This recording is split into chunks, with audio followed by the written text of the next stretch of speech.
The whole town stopped laughing. The morning Abigail Turner dropped 2 patched suitcases in the mud, looked the bankrupt farmer dead in the eye, and said, "You advertised for a wife to feed your hogs, Mr. Carter. I'll feed 'em. But I aim to save this farm too, whether you let me or not." 40 days from foreclosure. 40 men had ridden past that gate and called her worthless. Not one had offered her a roof. Now the woman they'd all mocked was about to outwork, outsmart, and outsurvive every soul who whispered behind her back. If you believe a person's worth was never meant to be measured by their size, their purse, or what folks first whisper about them, subscribe right now. Stay with me to the very last word and tell me in the comments what city you're listening from so I can see just how far Abigail's story travels tonight. The advertisement had run in the Cedar County Register for 3 straight weeks before a single woman answered it. "Need a wife," it read. "Willing to cook clean and feed the pigs. No beauty required. No questions asked." Jacob Carter had paid for those words with the last quarter he owned, and he'd hated himself the whole way home from the print office. By the time Abigail Turner stepped down off the freight wagon at the edge of his property that July morning, every soul in the township of Harlan had already heard about it. And every soul had an opinion. "That's her." The butcher Otis Pruitt leaned in the doorway of his shop, wiping a blade on his apron. "That's the woman come to marry Carter." "Reckon so," said the blacksmith beside him. "Saw her get off the freight, 2 suitcases held together with twine." "She'll feed the pigs all right." Pruitt laughed slow and ugly. "Long as she don't eat their supper first." The men around the doorway roared. Abigail heard every word. She did not slow her step. She did not lift her chin to look at them, and she did not lower it in shame. She simply walked 2 suitcases, dragging her shoulders down the worn gray hem of her dress, catching dust off the road, until she reached the gate of the Carter farm and set the cases down in the dirt.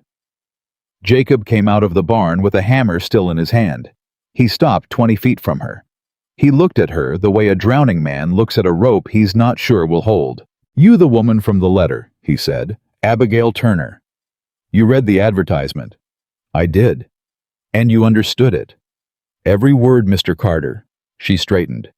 "You want somebody to cook your meals, scrub your floors, and tend your hogs. You don't want a wife. You want a hand you don't have to pay." The bluntness took him off guard. He shifted the hammer to his other fist. "Most women," he said slowly, "would have turned around and gone home by now. Most women have a home to go to." She said it without bitterness, the way a person states the weather. "I don't. My husband's 2 years dead. My father's farm went to his creditors. There's not a household in 3 counties that'll take me on as cook-washwoman or anything else on account of how I look." She nodded once toward the road behind her, toward the town that had laughed. "You're the first man in 2 years to offer me a roof, Mr. Carter, even if it's a roof that leaks." Jacob's jaw tightened. He glanced up at the barn behind him where the cedar shingles sagged, and a whole corner of the roof had gone black with rot. "It leaks," he admitted. "I know, I can see it from here." He didn't know what to do with that, so he said nothing. A voice cut across the yard. "Jacob Carter, you've lost your mind." It was Harold Vance, his nearest neighbor, riding up the lane on a sorrel mare. Vance reined in at the gate, leaned down off his saddle, and looked Abigail up and down like she was a heifer at auction. "This the bride?" Vance said. "This is Mrs. Turner," Jacob said.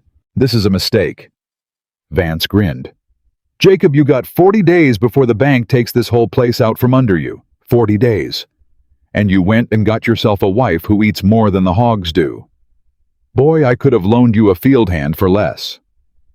"I didn't ask you for one," Jacob said quietly. "No, you didn't, 'cause you're too proud." Vance straightened in the saddle and tipped his hat back. "Tell you what, I'll bet you a side of beef she don't last the week. 2 days of feeding those hogs, and she'll be crying on that freight wagon back to wherever you found her." He expected Jacob to laugh. He expected the woman to flinch. Instead, Abigail turned and looked at Harold Vance for the first time. "Mr. Vance, is it?" "That's right, ma'am. You run the place west of here, the one with the spotted hogs and the low pond." Vance blinked. How'd you— Your hogs are dropping weight, she said. I saw 3 of them from the road as the freight came through. Their hides are dull and their hindquarters are sunk in. You're feeding them corn and nothing but corn, and you worm them too late in the spring if you worm them at all. She picked up her suitcases. You'll lose 4 before September, maybe 5, but I'm sure you know your own farm better than a woman who just stepped off a wagon. The yard went dead quiet. Harold Vance's grin slid clean off his face. That's— he started. You can keep your side of beef, Mr. Vance, Abigail said. I'm not going anywhere. And she walked past Jacob up the path and into the farmhouse, leaving both men standing in the dust. Jacob looked at Vance. Vance looked at the empty doorway where she'd gone. She's wrong, Vance said. But he didn't sound sure. He turned his horse and rode off without another word. Jacob found her in the kitchen an hour later. She'd taken off her traveling shawl, rolled her sleeves to the elbow, and was on her knees in front of the cold stove with the iron door hanging open, her arm halfway up the flue. What in the world are you doing? He said. Your stove won't draw. Her voice echoed up out of the firebox. Whoever cooked here last let the creosote build up till the chimney's near choked. You've been burning twice the wood you need and getting half the heat. No wonder your kitchen's been cold. She pulled her arm free, black to the shoulder, and held up a fistful of soot and bird's nest. And you've got starlings nesting in the cap. They'll smoke you out come winter. Jacob stared at the soot in her hand. My wife used to— He stopped. Abigail looked up at him.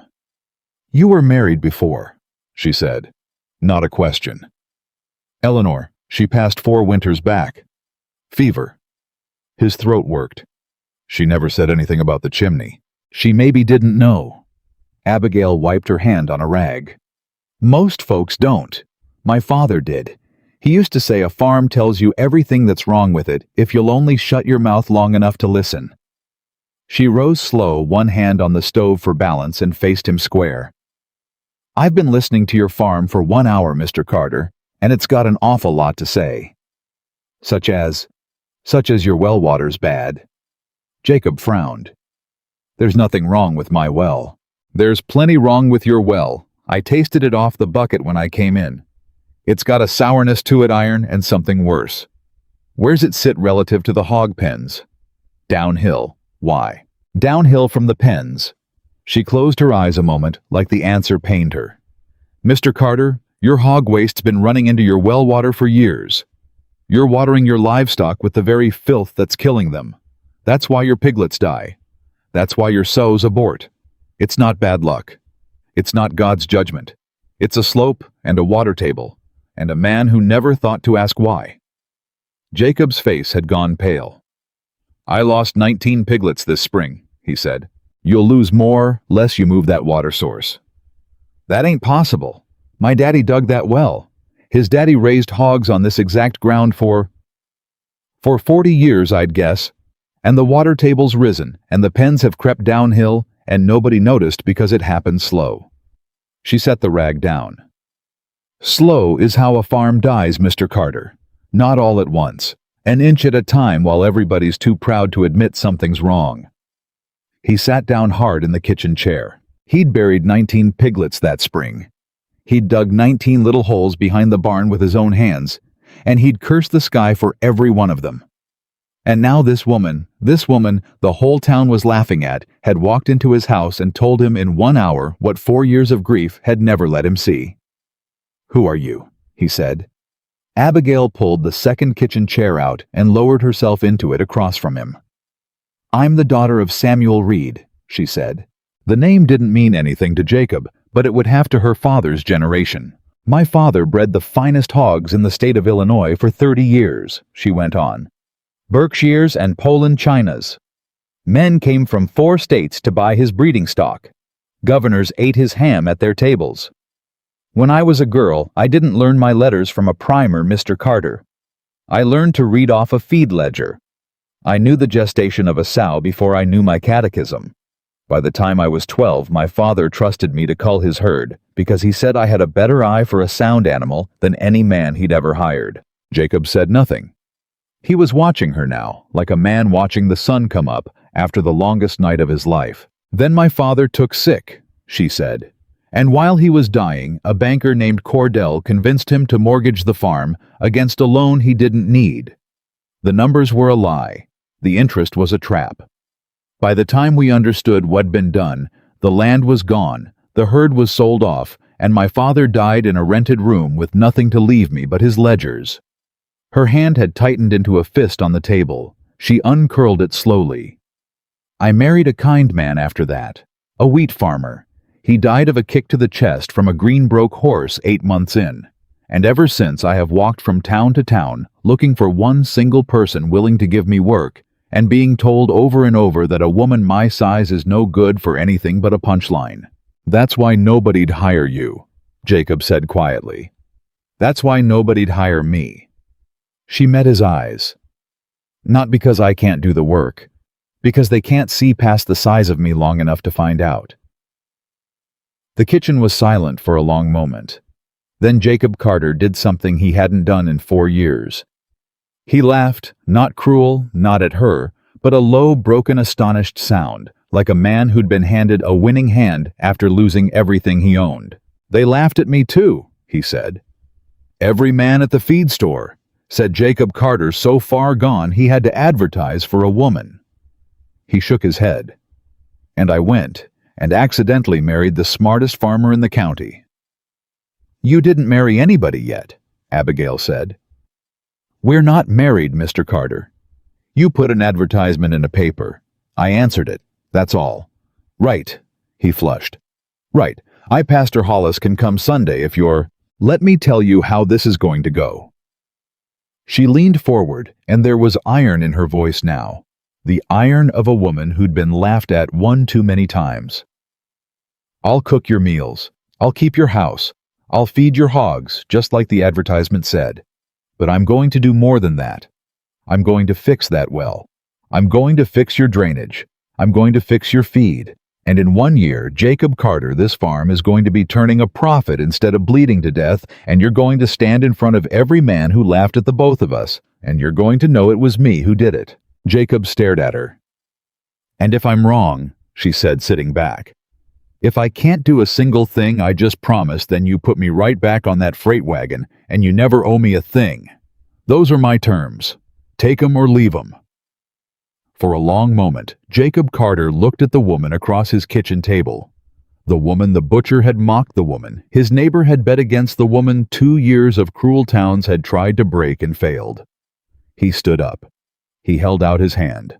Mrs. Turner, he said, we got a deal. She shook it. Her grip was firm as any man's. It's Abigail, she said. If we're going to save this place together, you'd best learn to use my name. That evening, Jacob walked her out to the hog pens to show her what was left of his herd. It was worse than she'd feared. 11 sows' ribs showing through patchy hide. A scattering of feeder pigs, listless in the heat, lying in their own filth because there was no clean ground left for them to lie on. One boar old and slat-sided that should have been put down a season ago. Abigail walked the fence line slow, saying nothing, while Jacob trailed behind her with a lantern she hadn't asked for. It's bad, he said. I know it's bad. It's bad, she agreed. But it's not dead. She crouched at the fence despite the ache in her knees and reached through the rail to lay a flat palm against the side of the nearest sow. The animal didn't shy. It leaned into her hand. This one's worth saving. She's young yet under all that misery. Good frame. She's just hungry and sick and nobody's been kind to her. She glanced up at Jacob. Sound familiar? He didn't answer. How many of these can you afford to feed through winter? She asked. Honest answer, none of them. Bank takes the place in 40 days. There won't be a winter. Not for me. Abigail stood. She brushed the dust from her skirt. And she looked out across the failing farm in the long gold light, the sagging barns, the choked well, the sick hogs, the exhausted fields, and Jacob watched something settle over her face. Not pity, not despair. Resolve. 40 days, she said. 40 days. Then we don't have time to waste on feeling sorry for ourselves, do we? She turned and started back toward the house. And over her shoulder, she said the words that would change both their lives. First thing tomorrow, Mr. Carter, you and I are going to go dig a new well, uphill, and then you're going to show me every paper that bank ever sent you, every contract, every notice, every number. Because if a man named Cordell taught me one thing, it's that bankers lie in writing. And a lie in writing, Jacob Carter, a lie in writing, can be proved. Jacob stood alone in the hog pen, the lantern burning low in his hand, and for the first time in 4 long years, he felt something he'd forgotten the shape of. He felt hope, and 40 miles away in a brick office above the Harlan County Bank, a man was already drawing up the papers to take everything Jacob Carter had left, never once imagining that the woman the whole town had laughed at that morning had read his kind of lie before and survived it, and learned exactly how to make a man like him pay. They dug the new well by hand, and they dug it uphill, and it nearly killed Jacob Carter before it saved him. He'd argued about the location for the better part of an hour that first morning, standing over the spot Abigail had marked with a stake and a circle of stones, the sweat already cutting tracks through the dust on his face. "There's no water up here," he said. "I'm telling you, woman, my whole life that rise has been dry as a bone. You want me to dig 40 feet through clay on the say-so of a what, Mr. Carter?" Abigail didn't look up. She was kneeling in the grass with a forked length of willow in her 2 hands, walking it slow across the ground, the way her father had taught her before she could spell her own name. "Go on and finish the sentence. I've heard every ending a man can put on it." Jacob shut his mouth. "There's water here," she said. 40 feet like you say. Maybe a touch more. But it's clean water, Jacob, running off the high ground, not the poison soup you've been pulling out of that hole by the pens." The willow dipped in her hands, sudden and hard, the tip bending toward the earth like something had grabbed it. She held it there steady, her knuckles white. "Right here." He stared at the stick. "That's a parlor trick," he said. "That's witching. My daddy never held with." "Then don't believe in the stick." She let the willow fall and pushed herself up slow, one hand braced on her thigh. "Believe in the slope. Believe in the grass, how it's greener up here even in July. Believe in the fact that you've got nothing left to lose, and 40 days to lose it in. You can dig where I say, and find clean water, or you can keep watering your hogs out of a sewer and bury the rest of them by August. Your choice. It's your farm." It was the second time she'd said that to him. "It's your farm." And both times it had landed like an accusation, because both times they'd both known it wasn't going to be his farm much longer. Jacob picked up the shovel. He dug for 3 days. She worked beside him the whole of it, and that surprised him more than anything she'd said. He'd half expected her to point at the ground and walk back to the kitchen the way most folks did with the hard part of a thing. Instead, she hauled the loosened clay up out of the hole in a bucket, on a rope hour after hour, her back bent and her hands gone raw, and when he climbed out at noon to rest, she climbed down in his place and dug until her arms gave out. By the second evening, his palms had split open, and so had hers, and they sat on the back step, passing a tin of salve between them without a word. 2 people too tired to be strangers anymore. On the 3rd day, at 38 feet, the bottom of the hole went dark and cold and wet, and Jacob Carter stood waist-deep in clean water and started to laugh, and then he stopped laughing, because he found he was closer to weeping than he'd been at any funeral he'd ever attended. "It's clean," he called up. His voice cracked on it. "Abigail, it's clean, it's—" He cupped a handful and drank and laughed again, water running off his chin. "It don't have the sour to it. It don't have the sour at all." She was looking down at him from the lip of the hole, and the late sun was behind her, so he couldn't rightly see her face, but he heard the smile in it when she spoke. "Course it don't," she said. "I told you. The farm tells you everything that's wrong with it. You just had to start listening." That was the first miracle. The town didn't hear about it because nobody from town came out to see. But Harold Vance heard about it because Harold Vance made it his business to hear about everything that happened on the Carter place, and 3 days after the new well came in, he rode up the lane to find out for himself. He found Abigail in the hog pen with her sleeves rolled up, and he found her doing something he'd never in his life seen a woman do. She was running clean water into a new trough she'd had Jacob build, and the sick sow from the first evening the young one she'd laid her hand on had its snout buried in the water and was drinking like it had crossed a desert to get there. "Carter," Vance called from the saddle, "you let your woman down in the muck with the hogs." "She didn't ask my leave," Jacob said. "And she's not my woman. She's my partner." Vance laughed at that, but the laugh didn't have the same teeth it had had 3 days ago. He'd lost 2 hogs that week, just like she'd said he would, and a third was down and not getting up, and he'd come over here partly to gloat, and partly, though, he'd have died before admitting it to ask. "Your hogs are dying, Mr. Vance," Abigail said. She didn't turn around. She was watching the sow drink. "All 4 of the spotted ones by September. I told you that from the road." "You don't know that." "You lost 2 this week." Vance's jaw worked. "Anybody can lose a hog in July heat." "Anybody can." Now she turned, wiping her hands on her apron, and looked up at him on his fine sorrel mare with his clean boots and his certainty. "But you didn't lose them to the heat. You lost them because you're feeding them straight-shelled corn and watering them out of a low pond that the runoff from your own pens drains into. Same disease that was killing Jacob's stock. Bloody scours. It's in the water." She paused. "Your third one that's down. It's passing blood, isn't it? Won't stand. Won't eat." The color went out of Harold Vance's face. He hadn't told a living soul about the third hog. "How?" he started. "Because I've seen it 100 times," Abigail said, and her voice gentled just a little, because she knew what it was to watch a thing you couldn't afford to lose go down and not get up. "Move your stock off that pond, Mr. Vance, today. Fence them off it and haul them clean water from your house well till you can dig better. Cut the corn with bran and give them what green forage you've got. You'll save the rest. Maybe even the one that's down if you're quick." Vance sat his horse a long moment looking down at her. "And what do you want for the advice?" he said. "Folks don't give nothing for free." "I don't want a thing," Abigail said, "except that the next time you're standing in the doorway of Otis Pruitt's butcher shop, and the men start in laughing about Jacob Carter and the fat woman he advertised for, you remember who told you how to save your herd." She turned back to the sow.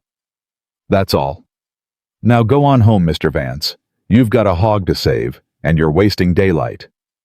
He went. He didn't say thank you because men like Harold Vance didn't not yet. But he fenced his stock off the pond that very afternoon, and he hauled them clean water by the bucketful till his arms ached, and the third hog stood up the next morning and started to eat, and Harold Vance stood in his own yard looking at it and thinking thoughts he didn't have the words for. Back on the Carter place, the days had started to run together in a way Jacob hadn't felt since before Eleanor died. There was too much to do, and not enough light to do it in, and there is no medicine on this earth like work that's actually mending something, work that shows you a result at the end of the day, instead of just a deeper hole.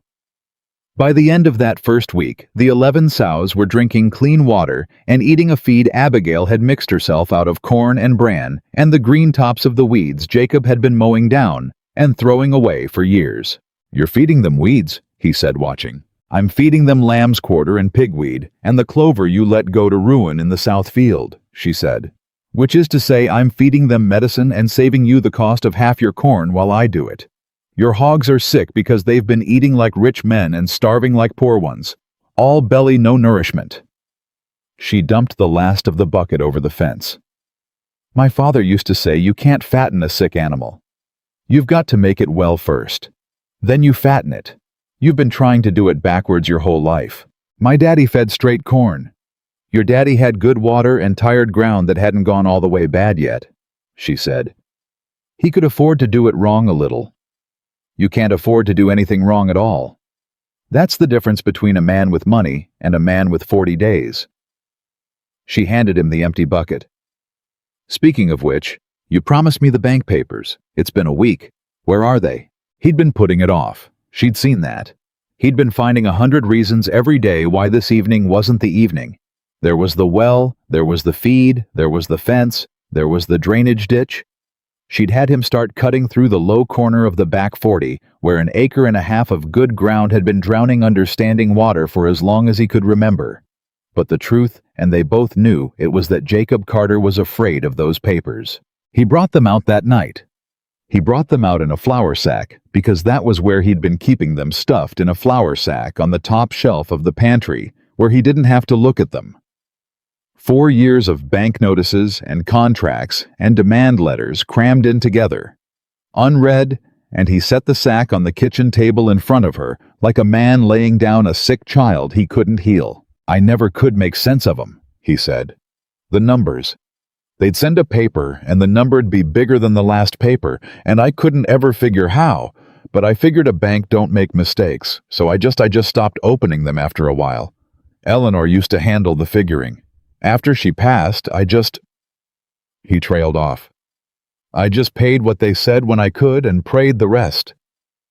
Abigail had gone very still. She reached into the flour sack and drew out the first paper, and unfolded it, and smoothed it flat on the table with both hands, and bent over it in the lamplight. "Get me the others," she said. "All of them. And get me a clean sheet of paper and a pencil if you've got one. And Jacob." She didn't look up. "Put coffee on. We're going to be a while." She read all night. He fell asleep in this chair across from her around midnight, his chin on his chest. And when he woke at the gray edge of dawn, she was still bent over the table, exactly where he'd left her, the lamp guttered down to nothing, the table covered in figures. In her own neat hand, and her face, when she finally lifted it and looked at him, was a thing he would remember for the rest of his life. She looked like a woman who'd just dug up something dead in her own garden. "Jacob," she said quietly. "Who is the man at the bank, the one who sends these? Who do you deal with?" "Fella named Royce, Lyle Royce. He's a loan agent, works under the man that owns the bank." Jacob rubbed the sleep from his face. "Why? What is it? What'd you find?" Abigail laid her pencil down. "I found that you don't owe what they say you owe," she said. "Not even close." The words didn't land at first. He just looked at her. "Your original loan was $1,100, she said. "Borrowed against the farm 6 years ago to cover the bad wheat year. 8% interest, which is fair, which is honest. I'll give them that much. If they'd held to that loan, you'd have paid it near off by now. You'd be a free man inside of 2 years. She tapped the stack of papers. "But that's not what they did. 4 years ago, right around the time your Eleanor passed, right around the time they'd have known you stopped being able to read, these Lyle Royce started adding charges. Little ones at first. A $2 filing fee. A $5 inspection charge. A late penalty on a payment that your own canceled checks prove you made on time. And then he started charging interest on the penalties. And then interest on the interest." Her voice had gone hard and flat. "By my count, Jacob, this bank has charged you $460 in fees and penalties that you do not lawfully owe. And then they charged you compound interest on top of those fees, until the false debt grew bigger than the real one. You don't owe them $900. You owe them maybe $340. Everything past that they stole, in writing." Jacob Carter sat in his chair and could not speak. "They were never trying to get their money back," Abigail said, and now there was something underneath the flatness. Something that had been waiting 4 years to come up. "A bank that wanted its money back would have worked with you, stretched the payments, took a little less to keep a paying customer. No. They want the farm, Jacob. The farm's worth 4 times the loan. They padded the debt past what you could ever pay so they could foreclose clean and take the whole place legal. That's the play. I've seen it before." Her hand had curled into a fist on the table again, the same way it had the day she'd told him about her father. "A man named Cordell ran the exact same play on my father while he lay dying. And it worked because there was nobody there who could read what they were doing. Nobody who knew where to look." She unfolded her fist and pressed her palm flat on the stack of papers, like she was swearing on a Bible. "But there's somebody here who can read it," she said. "There's somebody here who knows exactly where to look. And they made a mistake, Jacob, the same mistake men like that always make. They wrote it down. They put every theft on paper and they mailed it to you because they were so sure you'd never understand it. And now I have got every single piece." The lamp had gone out entirely. Gray light filled the kitchen. "What do we do?" Jacob said. His voice was a whisper. "Abigail, what do we do with it?" "We don't do anything with it yet," she said. "That's the hard part, and I need you to hear me. We sit on it. We say nothing. We let Lyle Royce keep right on thinking you're a beaten man who can't read his own foreclosure notice." She gathered the papers, squared them, and slid them back into the flour sack. "Because the day they come to take this farm, and they will come Jacob 40 days or 41, they will come with a marshal and a paper and a smile. That is the day we hand all of this to a circuit judge. Not before. You spring a trap before the animal's in it. All you've done is warn him off." She tied the sack shut. "Right now, this farm is dying, and this farm is broke, and that is exactly how we need it to look. Let them be sure. Let them be lazy and sure. And meanwhile," she stood up, and despite the night without sleep, despite everything, there was a fire in her now that filled the whole cold kitchen. "Meanwhile, you and I are going to do the one thing they will never see coming," she said. "We are going to make this dying farm live. We are going to turn it so green and so fat and so profitable by the time they come to steal it that no judge in the territory will be able to look at it and believe a word those thieves say. A man takes a dead farm, that's just business. A man tries to steal a living one off a widow who saved it with her own 2 hands, that's a story, Jacob. And juries hang men over stories." She picked up the empty coffee pot. "Now, I'm going to make us breakfast, and then we are going to go finish that drainage ditch, because there's an acre and a half of the best ground on this place sitting underwater, and I aim to plant it before the week's out." That was the morning Jacob Carter stopped thinking of her as the woman he'd advertised for. That was the morning he started thinking of her as the smartest person he had ever known. The drainage ditch took 4 more days, and on the last of them, the standing water in the back corner finally found its way out and ran off down the new cut in a brown rush, and the drowned acre and a half began for the first time in 20 years to drain and breathe. Abigail walked out onto it the next morning while it was still soft and pushed her fist into the mud up to the wrist and pulled it out and smelled it. "This is the best ground you've got," she told Jacob, who was watching her smell a fistful of mud with the bafflement of a man who'd given up trying to predict her. "This is river bottom ground, black to the elbow. Your daddy let it drown because he never cut the ditch, and you let it drown because that's how you found it. There's been an acre and a half of money rotting under that water for 2 generations. She wiped her hand. "Turnips. We'll put it in turnips and rape, and what late corn we can get.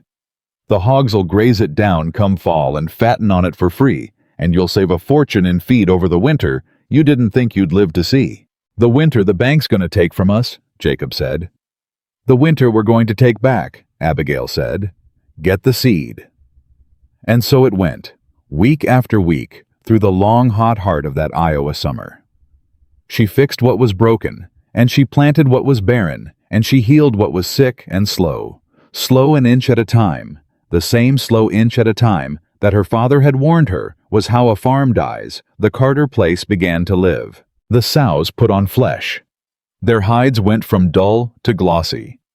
The young sow she'd laid her hand on that first evening, the one she'd quietly started calling Patience, though she'd not admit it to Jacob, came into season, healthy and strong, and Abigail bred her to the one decent boar in the county, Harold Vance's boar. As it happened, though that came later, and is its own story, and pronounced that they'd have a litter of healthy piglets by autumn, or she'd eat her own apron.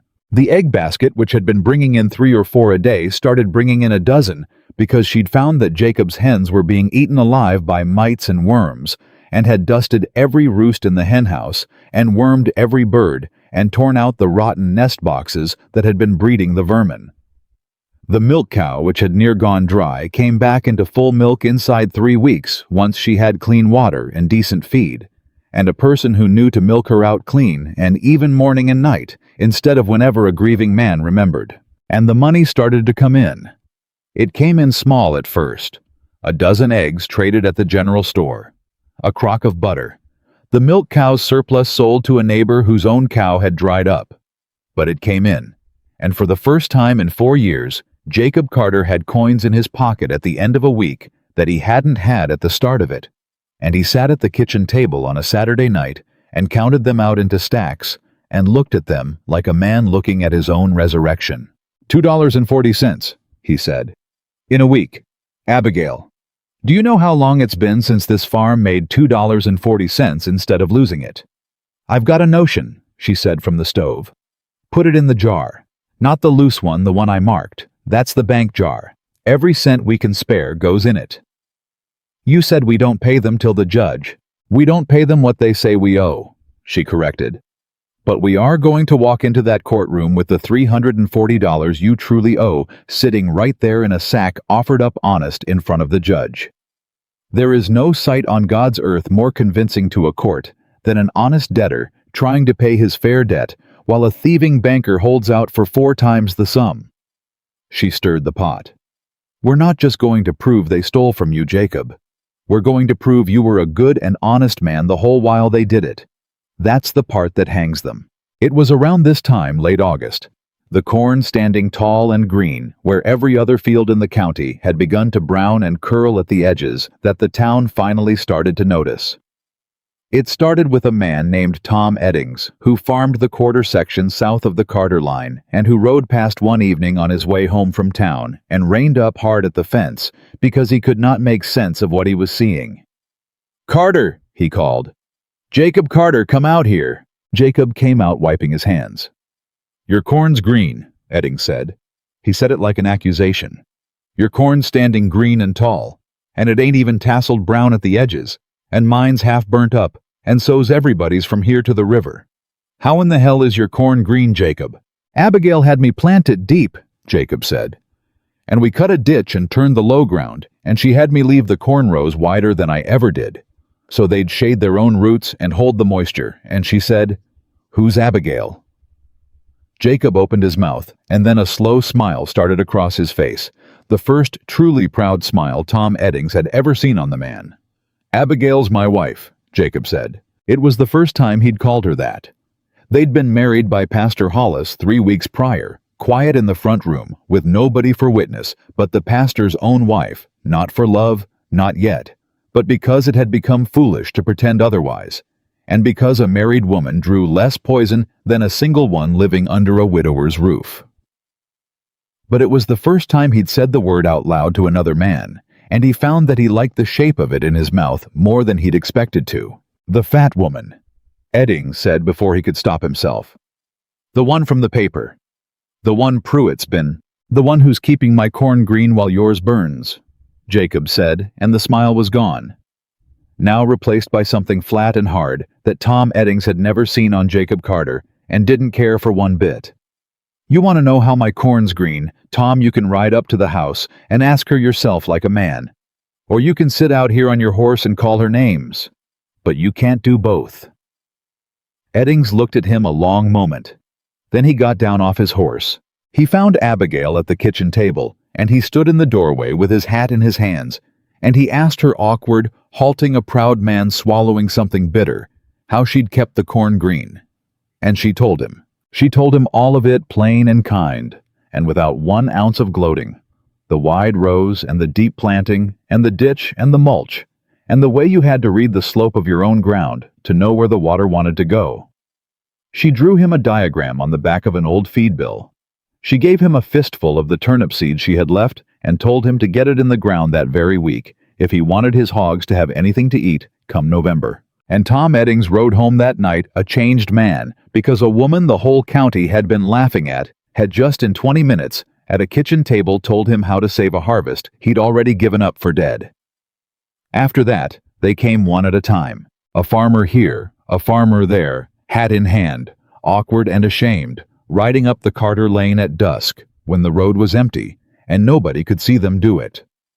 The drought was tightening its fist on the whole county, and the Carter place was the one green field in a brown world, and a starving man will swallow a great deal of pride to learn how to feed his family. Abigail turned away not a single one of them. She fed half of them supper. She drew her diagrams and gave away her seed and her knowledge by the armful, and she asked for nothing in return, but the one thing she'd asked of Harold Vance. "Just remember who told you," she'd say at the gate as they left. "Next time the men are laughing." And one by one, the men stopped laughing. Not all at once. Not Otis Pruitt, who had too much cruelty invested in his contempt to ever give it up easy. But the others, the working farmers, the men who actually had to make a living off the dirt, they came to the Carter place desperate, and they left it grateful, and a grateful man is a poor laugher. Within a month, there were a dozen households in Cedar County who owed their winter feed to Abigail Carter. And a man does not laugh at the woman who fed his children. The world was turning, slow, an inch at a time. But it was turning. And then, on a hot, still morning at the very end of August, a fine black buggy came up the Carter lane that did not belong to any farmer. Abigail saw it from the hen house and stood up straight with a handful of eggs and watched it come. And something cold settled in her stomach before she could even make out the man driving it, because she knew that kind of buggy. She'd grown up around that kind of buggy. That was a town buggy, a banker's buggy. A buggy that had never once in its life carried a sack of feed or a sick calf, and the man driving it wore a town suit and a town hat, and had the soft pink hands of a man who had never in his life dug a well or buried a piglet. He drew up in the yard and looked around at the green corn, at the mended barn, at the fat glossy hogs in their clean pen, and a small frown crossed his face there and gone like he'd seen something that didn't fit his arithmetic. "I'm looking for Jacob Carter," he called. Jacob came around the corner of the barn. He stopped when he saw the buggy. The color went out of his face the same way it had gone out of Harold Vance's weeks ago at the hog pen, and Abigail set down her eggs and started walking slow and steady across the yard, toward the two of them, drying her hands on her apron as she came. "I'm Carter," Jacob said. "Lyle Royce," the man said, and smiled, and did not get down from the buggy. "Harlan County Bank. I expect you know why I'm here." "I expect I do. It's nothing personal, Mr. Carter. You're a fair number of months in arrears, the note's matured, and the bank has its obligations." Royce produced a folded paper from inside his coat and held it out, dangling it from two soft fingers, like he didn't much want to touch the air this far from town. "This is your notice of foreclosure. You've got 30 days to vacate. After that, the property reverts to the bank, and I'm afraid the marshal'll have to see you off it if you're still about." His eyes drifted again to the impossible green corn, and the small frown came and went again. You've done some work on the place, I see. Pity. Always a pity to see a man pour labor into something he's about to lose. But there it is. The numbers are the numbers. The numbers are the numbers," Abigail said. Royce looked at her for the first time. He looked at her the way they all did. The quick flick down and up, the little curl of the lip. The dismissal, and she watched him file her away in his mind, as nothing, as the hired girl, as the fat farm woman not worth a second glance. And she felt the old familiar heat rise up in her chest, and she let it. She let it rise. She had been waiting 4 years for a man like this to look at her like that. "And which numbers would those be, Mr. Royce?" she said, sweet as pie. "The 8% on the 1100.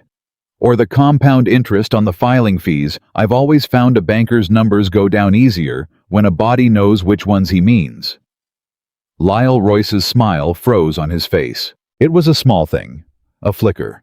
But Abigail Carter had spent her whole life reading animals, reading the moment a calm beast decides to bolt, and she read it on Lyle Royce's face, plain as print, the half-second of pure animal surprise.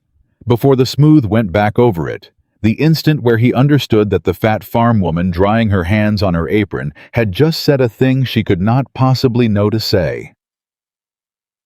"I'm sure I don't follow you, ma'am," he said. "No," Abigail agreed. "I don't expect you do." She stopped beside Jacob and took the folded foreclosure notice out of his hand, gentle, and looked at it and folded it once more and tucked it into her own apron pocket.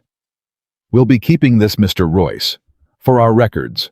We're great ones for records, my husband and I." Royce's eyes went between them. "You're his wife. Married 3 weeks Tuesday. Pastor Hollis can vouch for it." She smiled. "Is that a problem, Mr. Royce?" Does the bank's arithmetic come out different when there's a wife on the place? I'd be curious to know. For just a moment, just one moment, Lyle Royce looked at Abigail Carter with something other than contempt.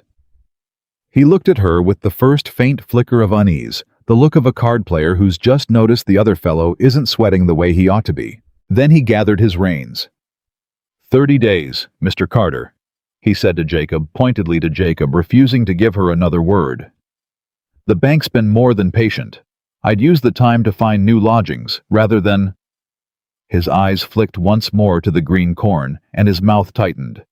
Rather than wasting it on a crop you won't be here to harvest. He turned the buggy hard and drove off down the lane faster than he'd come up it, and Jacob and Abigail stood in the yard and watched the dust of him settle. Jacob was shaking. "He's coming," he said. 30 days. He's actually coming. I knew it. But God help me. Abigail, some part of me kept thinking it wasn't real, kept thinking, and now he's come, and it's real, and we've got 30 days, and... Jacob? She took his arm. Jacob, look at me. He looked at her. Did you see his face? She said. When I said the numbers, did you see it? I know. I was looking at the paper. I couldn't... I saw it. Abigail said softly. I saw it, Jacob.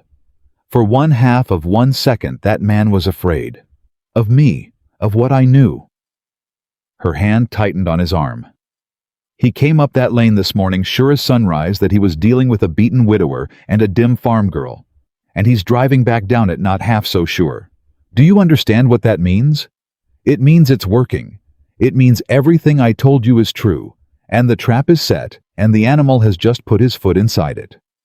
She let go of his arm. 30 days isn't a sentence, Jacob. 30 days is a gift. It's 30 days to make this farm so green and so fat and so plainly thriving that when we stand up in that courtroom, the judge takes one look at the two of us and one look at Lyle Royce, and knows in his bones which one's the thief. She picked her egg basket back up off the ground. Now, he'll go back to town, and he'll think on what I said, and he'll get nervous, and a nervous man does one of two things. He either backs off, or he gets greedy and stupid and moves faster than he ought to take the place before we can do anything about it. She started back toward the henhouse. And I don't believe Lyle Royce is the kind of man who backs off. Do you? Jacob looked down the empty lane where the dust had finally settled. No, he said. No, I don't believe he is. Then we'd best be ready, Abigail said, because greedy and stupid men in a hurry make mistakes. And I intend for us to be standing right there with a pencil and a clean sheet of paper when he makes his next one. She went on into the henhouse to finish gathering her eggs, calm as a summer morning. And Jacob stood alone in the yard a while longer, and the thing he felt was no longer the fear he'd carried for 4 years. It had changed in his chest into something harder and cleaner, and far more dangerous to a man like Lyle Royce. It had changed into a thirst to see them stand in that courtroom. The next 2 weeks moved faster than any in Jacob's memory. The first cool nights of September came in, and with them the corn finished filling out hard and gold, while the rest of the county's fields stood ruined and brown, and word of the Carter miracle spread past the bounds of Cedar County entirely. A man came all the way from the next county over to buy seed corn off them for the following spring, and paid cash, real cash, more cash than Jacob had held in his hand at one time in 4 years, and that money went into the marked jar with all the rest. Patience, the sow, farrowed in the second week of September 11. Healthy piglets, every one of them living the first full living litter on the Carter place in longer than Jacob could remember. And Abigail sat up the whole night of the farrowing on a stool in the pen, and Jacob brought her coffee at 2 in the morning, and found her with a newborn piglet tucked inside her shawl against her chest, to keep the warmth in it, and her face in the lantern light was so full of fierce, tender joy that something turned over in Jacob's chest that he had thought died with Eleanor. He didn't say anything about it. Neither did she. But he sat down on the straw beside her, and they watched the sow nurse, her living litter together in the dark, and somewhere in those small hours, the thing between them stopped being a bargain.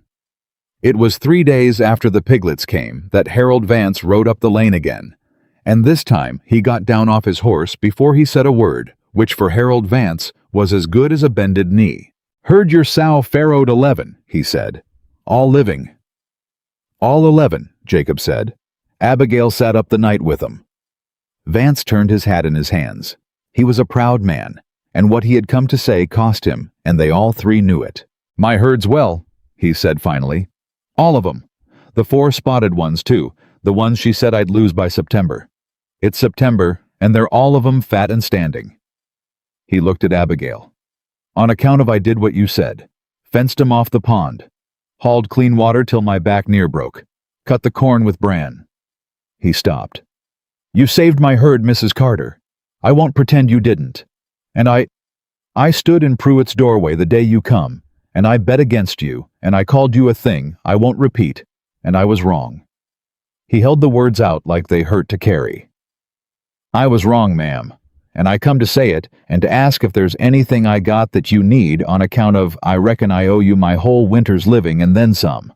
Abigail looked at this hard, proud man standing in her yard with his hat in his hands, and she was quiet a moment. "There's one thing, Mr. Vance," she said. "Name it." "In about 3 weeks' time," she said, "a man from the bank is going to come up this lane with a federal marshal and a paper to take this farm away from my husband. And we are going to go to the county courthouse and fight it. And we are going to win." She held his eyes. But a court likes to hear from neighbors. A court likes to know what kind of man it's dealing with, and what kind of farm and what kind of work was done on it. When that day comes, Mr. Vance, would you stand up in that courtroom and tell the judge what you saw out here this summer? The truth. Just the plain truth of it. That's all I'd ask.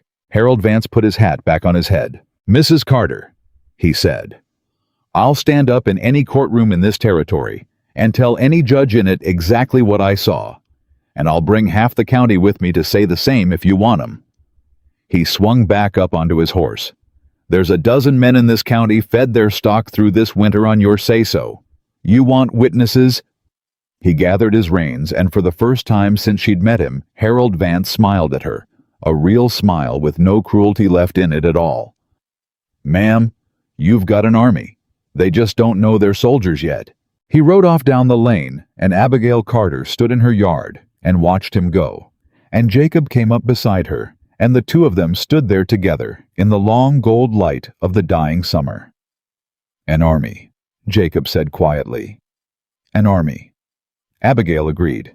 And far off in his brick office above the Harlan County Bank, Lyle Royce sat with the Carter file open in front of him, and a worry he could not name, gnawing at the back of his mind, looking again and again at the foreclosure date he'd set, doing the arithmetic over and over, and somewhere in the columns of numbers that had never once failed him before he had begun for the very first time to feel that he had counted something wrong.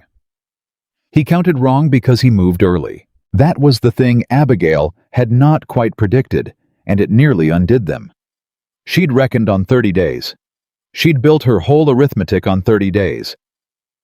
But a nervous man who suspects he's been seen does not wait out his own clock, and on the morning of the 12th day, after Lyle Royce had driven his fine black buggy back down the Carter lane, that same buggy came up it again at a hard clip, and this time it was not alone. There was a second rider beside it, a man on a gray horse with a star on his coat. Abigail was at the wash line when she saw them coming, and she did not call out, and she did not run.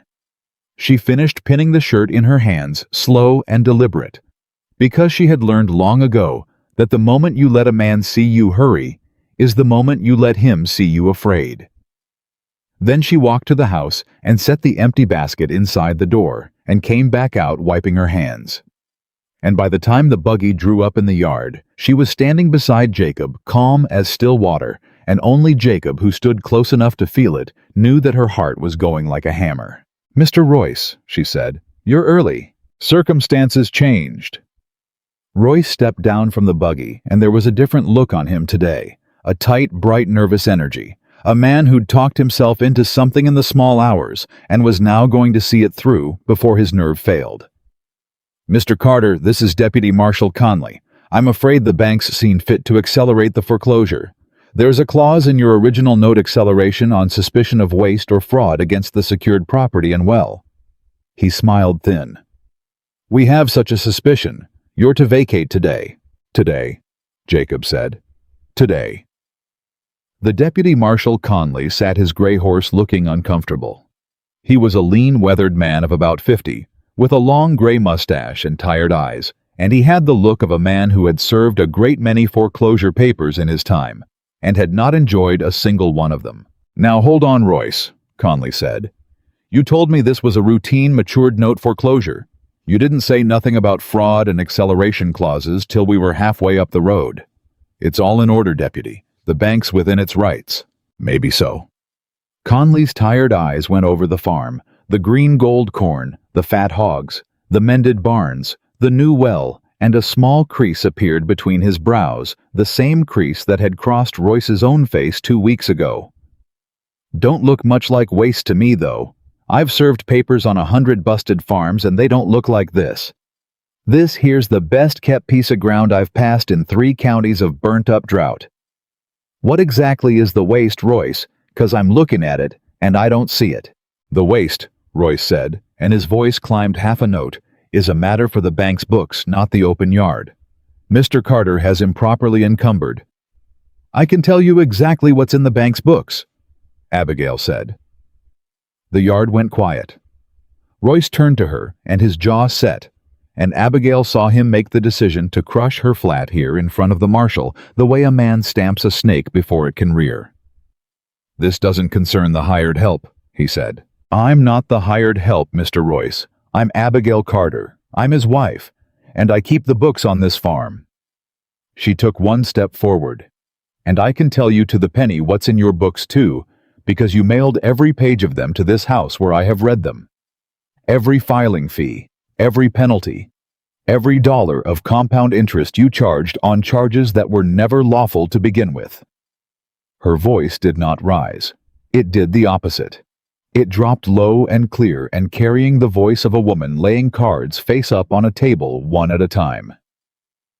You came here today to take this farm before we could be ready. But we're ready, Mr. Royce. We have been ready for weeks. You've just made the single worst mistake a thief can make. And what's that? Royce sneered. You brought a lawman to the scene of your own crime. For 1 full second, nobody in that yard breathed. Then Deputy Marshal Conley got down off his horse. He did it slow the way an old man does, and he settled his hat and hooked his thumbs in his belt and looked from Royce to Abigail and back again, and when he spoke his voice was mild as milk and twice as dangerous. Now that, Conley said, is a real interesting thing for a body to say in front of a federal officer. Mrs. Carter, you're making an accusation of fraud against a chartered bank. That's a serious thing. You understand that a serious thing to say and a worse thing to say if you can't back it. I can back it, Deputy. With what? With paper, Abigail said. His paper, in his hand, the hand that wrote it. She turned to Jacob. Get the sack. Jacob ran for the house. Lyle Royce's composure cracked clean down the middle. Deputy, this is an obvious delaying tactic. The woman's clearly, you cannot seriously intend to stand in this yard and let a farm wife. Mr. Royce, Conley said without heat. I have served foreclosure paper my whole working life, and in all that time I have learned to tell the difference between a man who's lost his farm and a man who's losing his nerve. And right now, friend, you are sweating through a 40-degree morning. He nodded toward the house where Jacob had reappeared at a run with the flour sack in his fist. Let's just have a look at the lady's paper. If it's nothing, you lose 10 minutes. If it's something, well, I expect you'd rather find out here than in a courtroom. That last word landed on Royce like a slap. Abigail took the sack from Jacob and did not dump it out. She had thought about this moment for weeks, and she did not dump it out because a pile of paper looks like chaos, and chaos looks like a liar's last gambit. Instead, she reached in and drew out exactly 3 sheets. 3 she had set aside, 3 she had clipped together and marked, and she handed them to Deputy Conley one at a time, and she narrated them as plain and slow as a schoolteacher. This first one is the original note, she said. 6 years ago. $1,100 at 8% honest terms, Mr. Carter's signature, and the bank's. You'll see the figure plain. $1,100. Conley looked. I see it. This second one is a statement Mr. Royce mailed to this house 2 years later. Same loan. Now you'll see the principal's grown to $1,410, even though Mr. Carter made every payment his canceled checks can prove, and I have those checks too, deputy in the sack every one. She let that sit. $1,100 does not grow to $1,410 in 2 years at 8%, while a man is paying it down. It can't.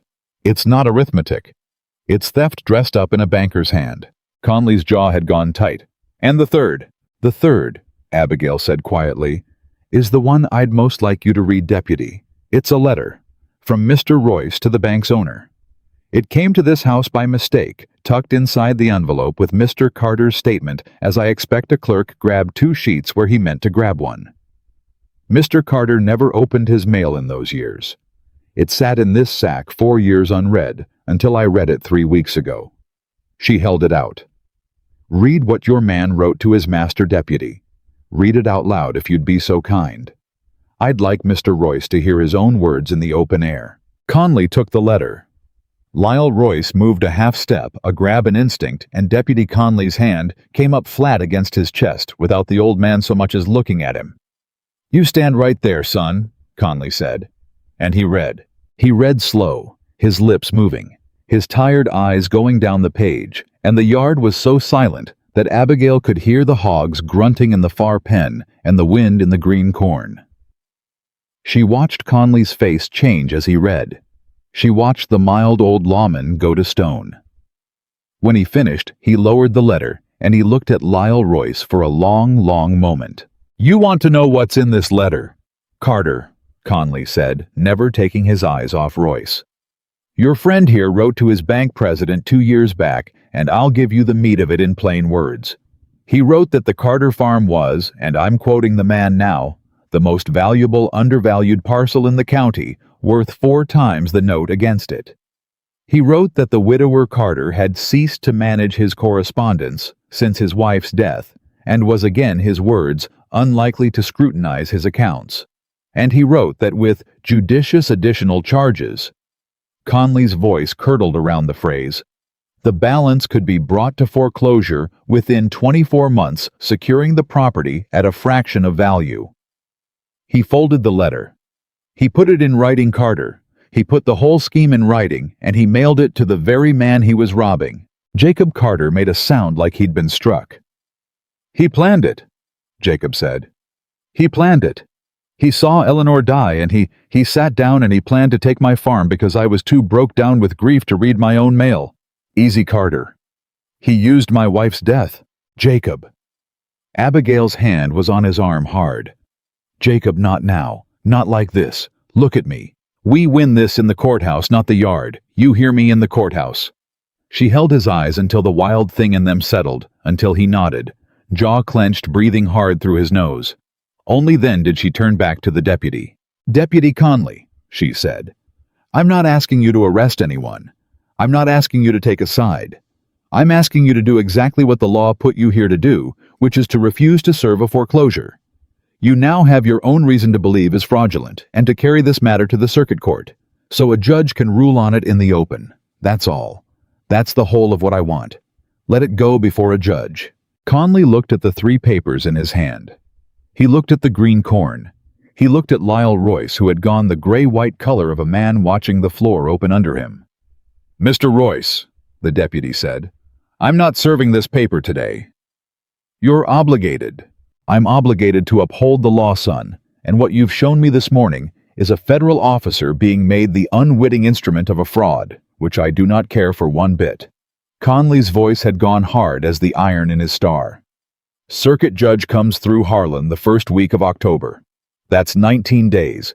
This whole matter, the note, the charges, this letter, the lot goes in front of Judge Amos Pickett, and he can sort the honest men from the thieves, which is his job and not mine. He handed the 3 papers back to Abigail, but carefully, like they were worth their weight in gold, which in a sense they now were. You hold on to those, ma'am. You hold on to every scrap in that sack, and you have your husband and your witnesses in that courthouse The first Monday of October, because I will be there too, and I will tell Judge Pickett exactly what I read in this yard this morning." He swung back up onto his gray horse. "Mr. Royce," he said, looking down, "I'd find myself a lawyer was I you. A good one. You're going to want him." And Deputy Marshal Conley turned his horse and rode back down the lane, leaving Lyle Royce standing alone in the Carter yard, with no marshal, no foreclosure, and no ground left under his feet. For a moment Royce just stood there. Then the smooth came back over him the way it had 2 weeks ago. The trained banker's calm, sliding down over the panic like a shade pulled over a window, and when he turned to Abigail, his voice was quiet and even, and far more frightening than his anger had been. "You think you've won something," he said. "I think nothing's won till a judge says so," Abigail answered. "I learned that lesson, young Mr. Royce, from a man named Cordell. You'd have liked him. He ran your same game on my father, and he won because there was nobody there who could read it. There's somebody here who can read it now." She didn't blink. 19 days. I'll see you in the courthouse." Royce climbed into his buggy. He gathered the reins, and then he paused, and he looked down at her, and he said the thing that turned the whole matter from business into war. "Mr. Mercer owns half the men in that county. Mrs. Carter," he said softly, "half the men and a fair piece of the judge's gratitude besides. You go ahead and bring your sack of paper to the courthouse. You bring your farmer husband and your dirt-poor neighbors, and we will see when the day comes just how much a fistful of letters is worth against a bank that has bought and paid for everyone who matters in this territory." He smiled. 19 days, Mrs. Carter. I'd not spend them so sure." He drove off. And this time, when the dust settled, Abigail Carter did not feel triumphant. She felt cold. Because she had spent her whole life learning to read men, and she had read the truth in Lyle Royce's parting smile, he had not been bluffing.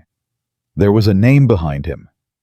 Mercer, and that name had reach, and Royce had stopped fighting for the farm and started fighting for himself, and a man fighting for himself is the most dangerous animal there is. "Who's Mercer?" Jacob said. "The man who owns the bank," Abigail said slowly. "The man Royce wrote that letter to. The man who said yes." She was staring down the empty lane. "Jacob, we've been thinking of Royce as the thief, and he is one, but Royce is a hired hand. Royce doesn't approve $460 of false charges without his master saying go. That letter Conley read, that letter wasn't Royce confessing. That letter was Royce asking permission, and somebody wrote back yes." She turned to him. "We're not fighting a loan agent. We never were. We're fighting whoever owns him. And I'd lay every egg in that henhouse that whoever owns Lyle Royce owns a great deal more in this county than one little bank." The next 19 days were the longest of Jacob Carter's life and the busiest of Abigail's. She did not waste a single one of them. The morning after Royce drove off, she sat Jacob down at the kitchen table and laid out the work the way a general lays out a campaign. They needed 3 things, she said, and they had 19 days to get all 3, and any one of them missing would lose the case. They needed the paper trail airtight, every note, every check, every statement, every false charge laid out in a ledger so clean and so plain that a judge could follow it without a banker to explain it to him, which was the whole point, because the bank's entire power rested on numbers being too tangled for an honest man to read. Abigail spent 4 full days on that ledger. She built it like her father had taught her, every column squared, every figure sourced to a piece of paper she could lay on the table, and when she finished, the theft was no longer hidden in a tangle. It stood up off the page in a straight black line that a child could follow. Here is what he borrowed. Here is what he paid. Here is what they stole. They needed witnesses, neighbors who would stand up and swear to the condition of the farm and the character of the man, so that when Royce stood up and called it a wasted property, fraudulently encumbered, there would be a dozen working farmers to call him a liar to his face. Harold Vance brought them. Harold Vance, who 4 months ago had bet a side of beef that Abigail wouldn't last a week, rode the whole county for her in those 19 days, and came back with 11 men who would swear on the book that the Carter farm was the finest run piece of ground in Cedar County, and that Abigail Carter's knowledge had carried half of them through the drought. Tom Eddings was one. The man from the next county who'd bought the seed corn was another, and they needed the third thing. The thing Abigail wanted most and feared they could not get. They needed to know who Mercer was. She got it on the 14th day, and she got it from the last person on earth she'd have expected. Otis Pruitt the butcher came up the Carter lane.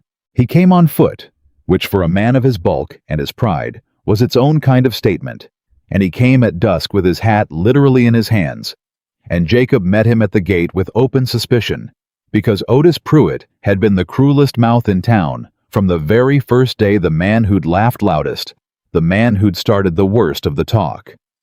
"I got no quarrel to bring," Pruitt said before Jacob could speak. "I come to talk to your wife, if she'll hear me."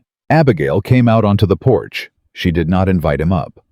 She stood with her arms folded and looked down at the man who'd called her things she'd never repeat, and she waited. "I done you wrong, Mrs. Carter," Pruitt said. The words came hard, scraped up out of a man who'd never said them in his life. "When you come, what I said, the talk I started. I done you wrong and I know it, and that ain't even why I'm here, but I'll say it anyhow, 'cause it's true." He turned his hat in his hands. "I'm here about Mercer." Abigail's arms came uncrossed. "What do you know about Mercer?" she said. "I know he's got his hand around the throat of every man in that town is what I know," Pruitt said bitterly. "Harlan Mercer owns the bank, owns the freight company, owns the paper that printed your husband's advertisement, and the general store, and the note on my own shop, which is the whole reason I'm telling you this in the dark like a thief, instead of saying it in daylight like a man." He looked up, and there was real fear in his face, the fear of a small man who has finally decided to cross a big one. "He owns my note, Mrs. Carter, same as he owned your husband's, and about a year back he sent Royce around to start adding charges to mine same as yours, little fees, little penalties, the balance creeping up while I couldn't make sense of why. I'm a butcher. I ain't got the figures for it. I just knew I was paying more and owing more both at once, and it didn't add up. And when I asked, Royce smiled at me and told me I'd best not make trouble for a man like Mercer." His jaw worked. "And then you come to town. The fat woman they all laughed at. And I laughed too. God forgive me. And then I heard you read Royce's own books back to him in your front yard, and I thought, Lord, she can read it. She can read the thing that's strangling me, the thing I can't." The yard was silent. "How many?" Abigail said quietly. "Ma'am, how many men in that town has Mercer got by the throat the same way? Notes with charges creeping up, balances that don't add. How many?" Otis Pruitt was quiet a moment. "Half the town," he said. "Maybe more. The blacksmith, the man who runs the livery, old Henderson at the feed store, the widow Dawes that took over her husband's dry goods. Anybody that ever borrowed $1 off that bank and couldn't read close enough to catch what Royce was doing." He looked at her. "He's been doing to the whole town what he done to your husband, slow, a little at a time, squeezing till he owns the lot of us, and we never quite see the hand that's doing it." His voice dropped. "You're the first soul that ever caught him at it, Mrs. Carter, and I come to ask, when you stand up in that courtroom, is there room in it for the rest of us?" And there it was. Abigail Carter stood on her porch in the falling dark and understood all at once that the thing she'd thought was her fight, and Jacob's, was nothing of the kind.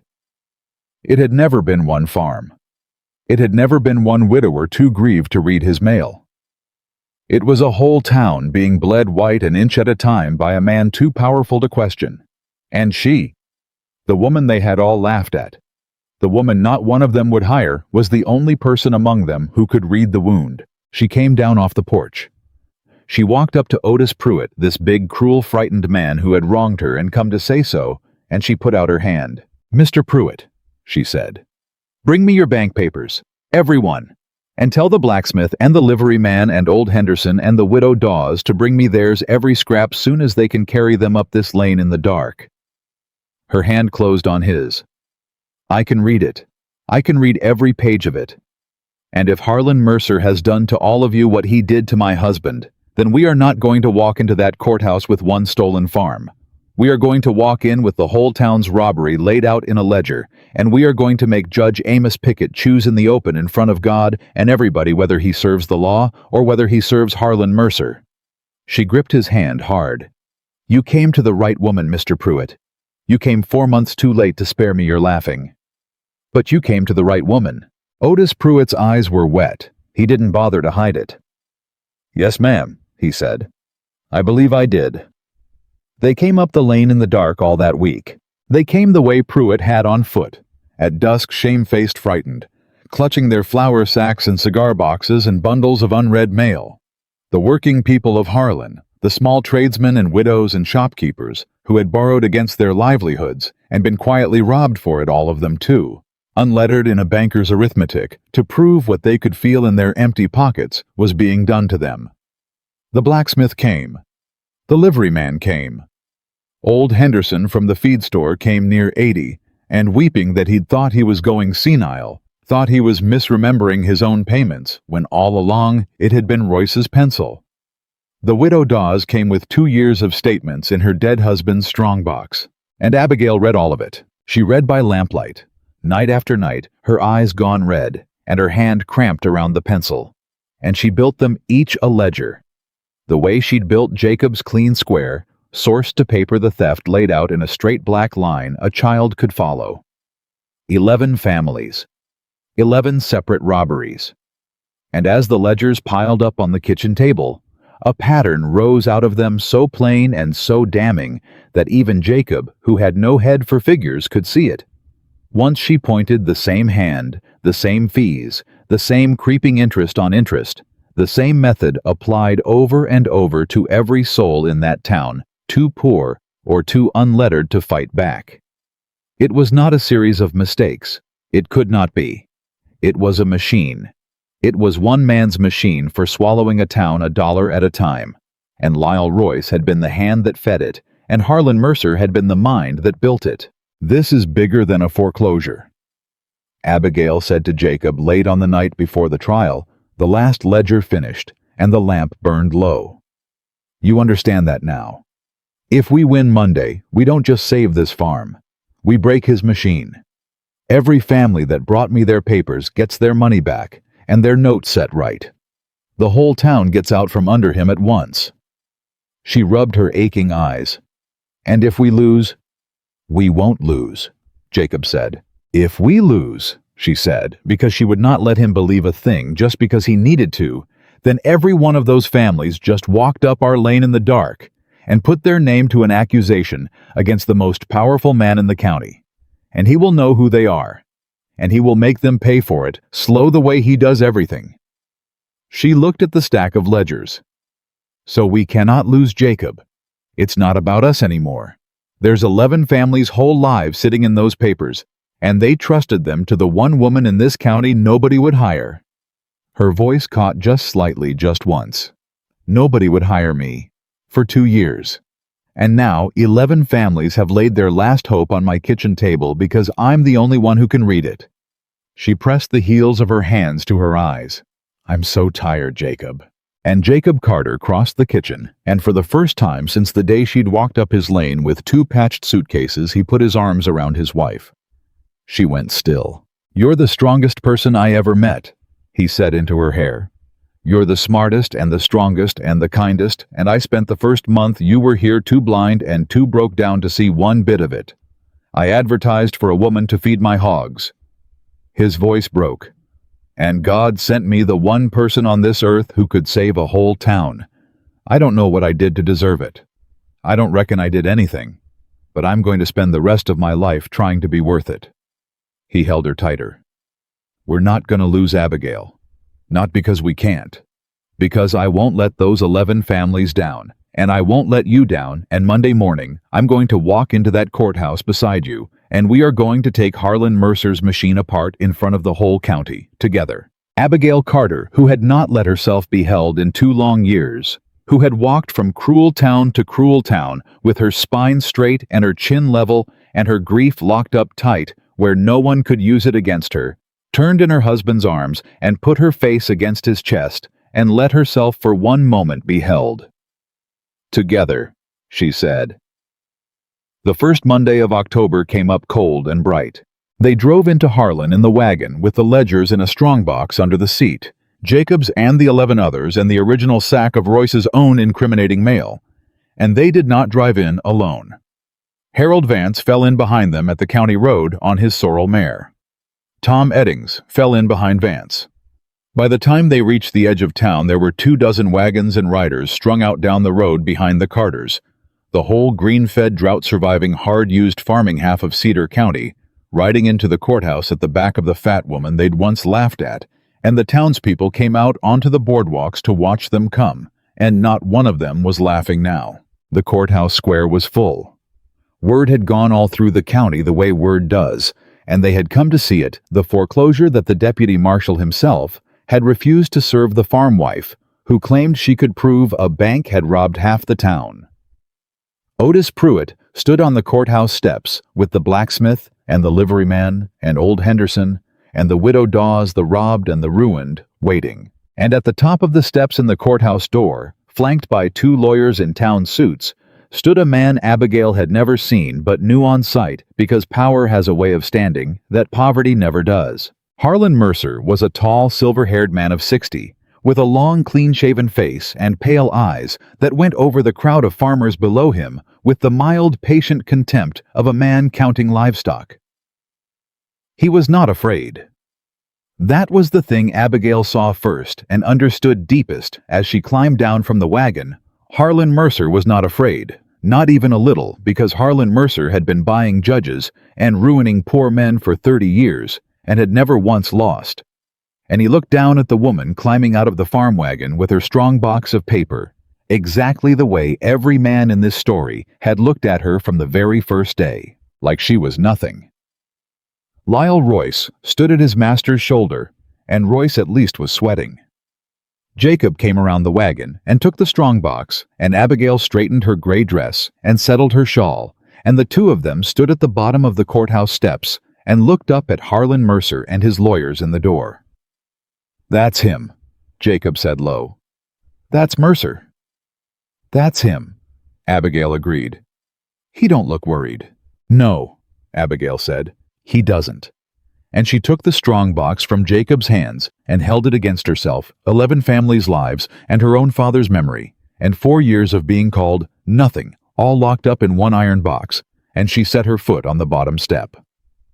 He's never had to be. In 30 years, nobody ever walked up these steps who could read what he does.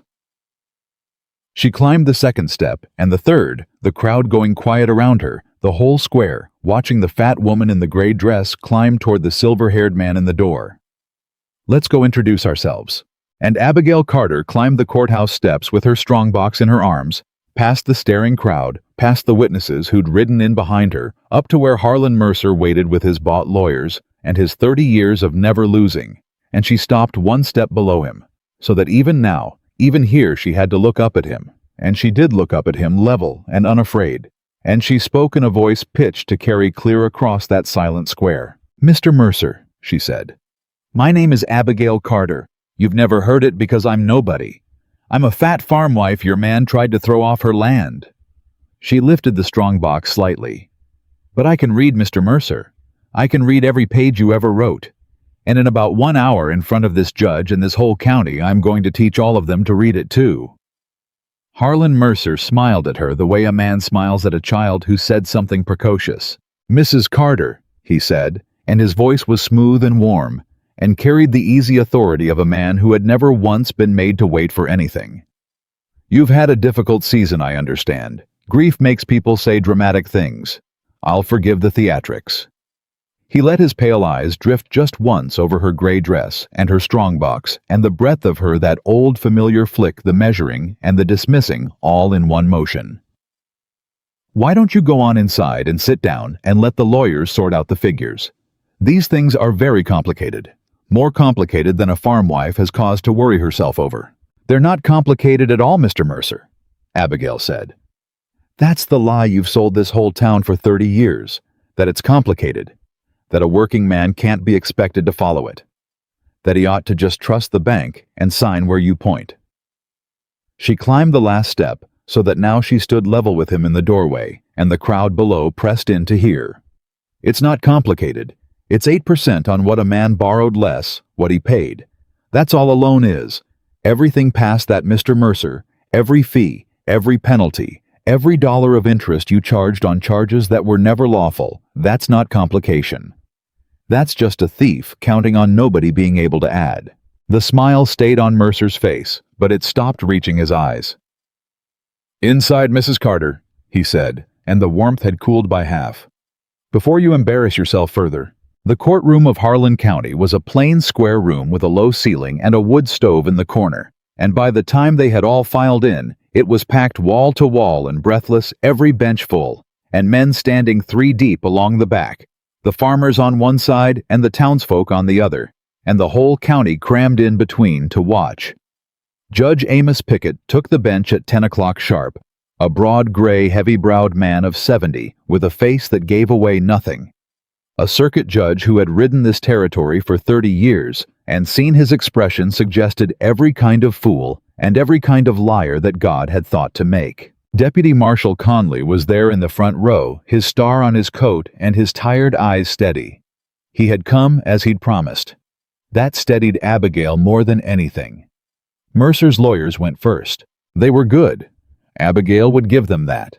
They were town lawyers in good suits with smooth voices, and they laid out the bank's case, clean and simple and devastating. A matured note, a defaulting debtor, a foreclosure entirely within the bank's lawful rights. They put the original $1,100 note in front of the judge. They put the schedule of payments. They put the current balance, $910 still owing, and they shook their heads over it, sorrowful, regretful, 2 reasonable men, forced by an unreasonable debtor to do a hard and necessary thing. "Your Honor," the senior lawyer said, "the bank takes no pleasure in this. Mr. Carter is a widower who fell on hard times. But a bank cannot run on sympathy. The note is matured, the balance is owed, and the law is the law. We ask only that the court confirm the foreclosure so this unfortunate matter can be closed." And then he made his mistake. He couldn't help it. He'd seen the crowd of farmers, he'd seen the woman, and he could not resist the easy contempt that men like him had been showing Abigail her whole life. "As for the testimony, we understand the defense intends to offer," he said with a thin smile. "I'd remind the court that the keeping of a farm's books is a serious matter, requiring training and education, and that the figures in this case were prepared by trained men. I'm sure Mrs. Carter has done her honest best with her little ledger. But a kitchen table is not a counting house, and good intentions are not the same as competence." A low sound went through the farmer's side of the room. Abigail did not react. She had been waiting 31 years for a man to underestimate her exactly that thoroughly in exactly the right room. "Your Honor," she said, rising. "May I be heard?" Judge Pickett looked at her a long moment. "You're the wife. You're not a lawyer." "No, sir, I'm not. I can't afford one, and even if I could, Mr. Mercer owns most of the ones in this county." A ripple of nervous laughter quickly stifled. "But I'm the one who keeps the books on the farm in question, and the counsel just told this court that the bank's figures were prepared by trained men and mine by a foolish woman at a kitchen table. I'd ask the court for the chance to put those 2 sets of figures side by side and let you decide which one's the honest one. That's all I want. Not to argue law, just to do arithmetic, in the open, where everyone can follow it." Judge Pickett's heavy brows drew down.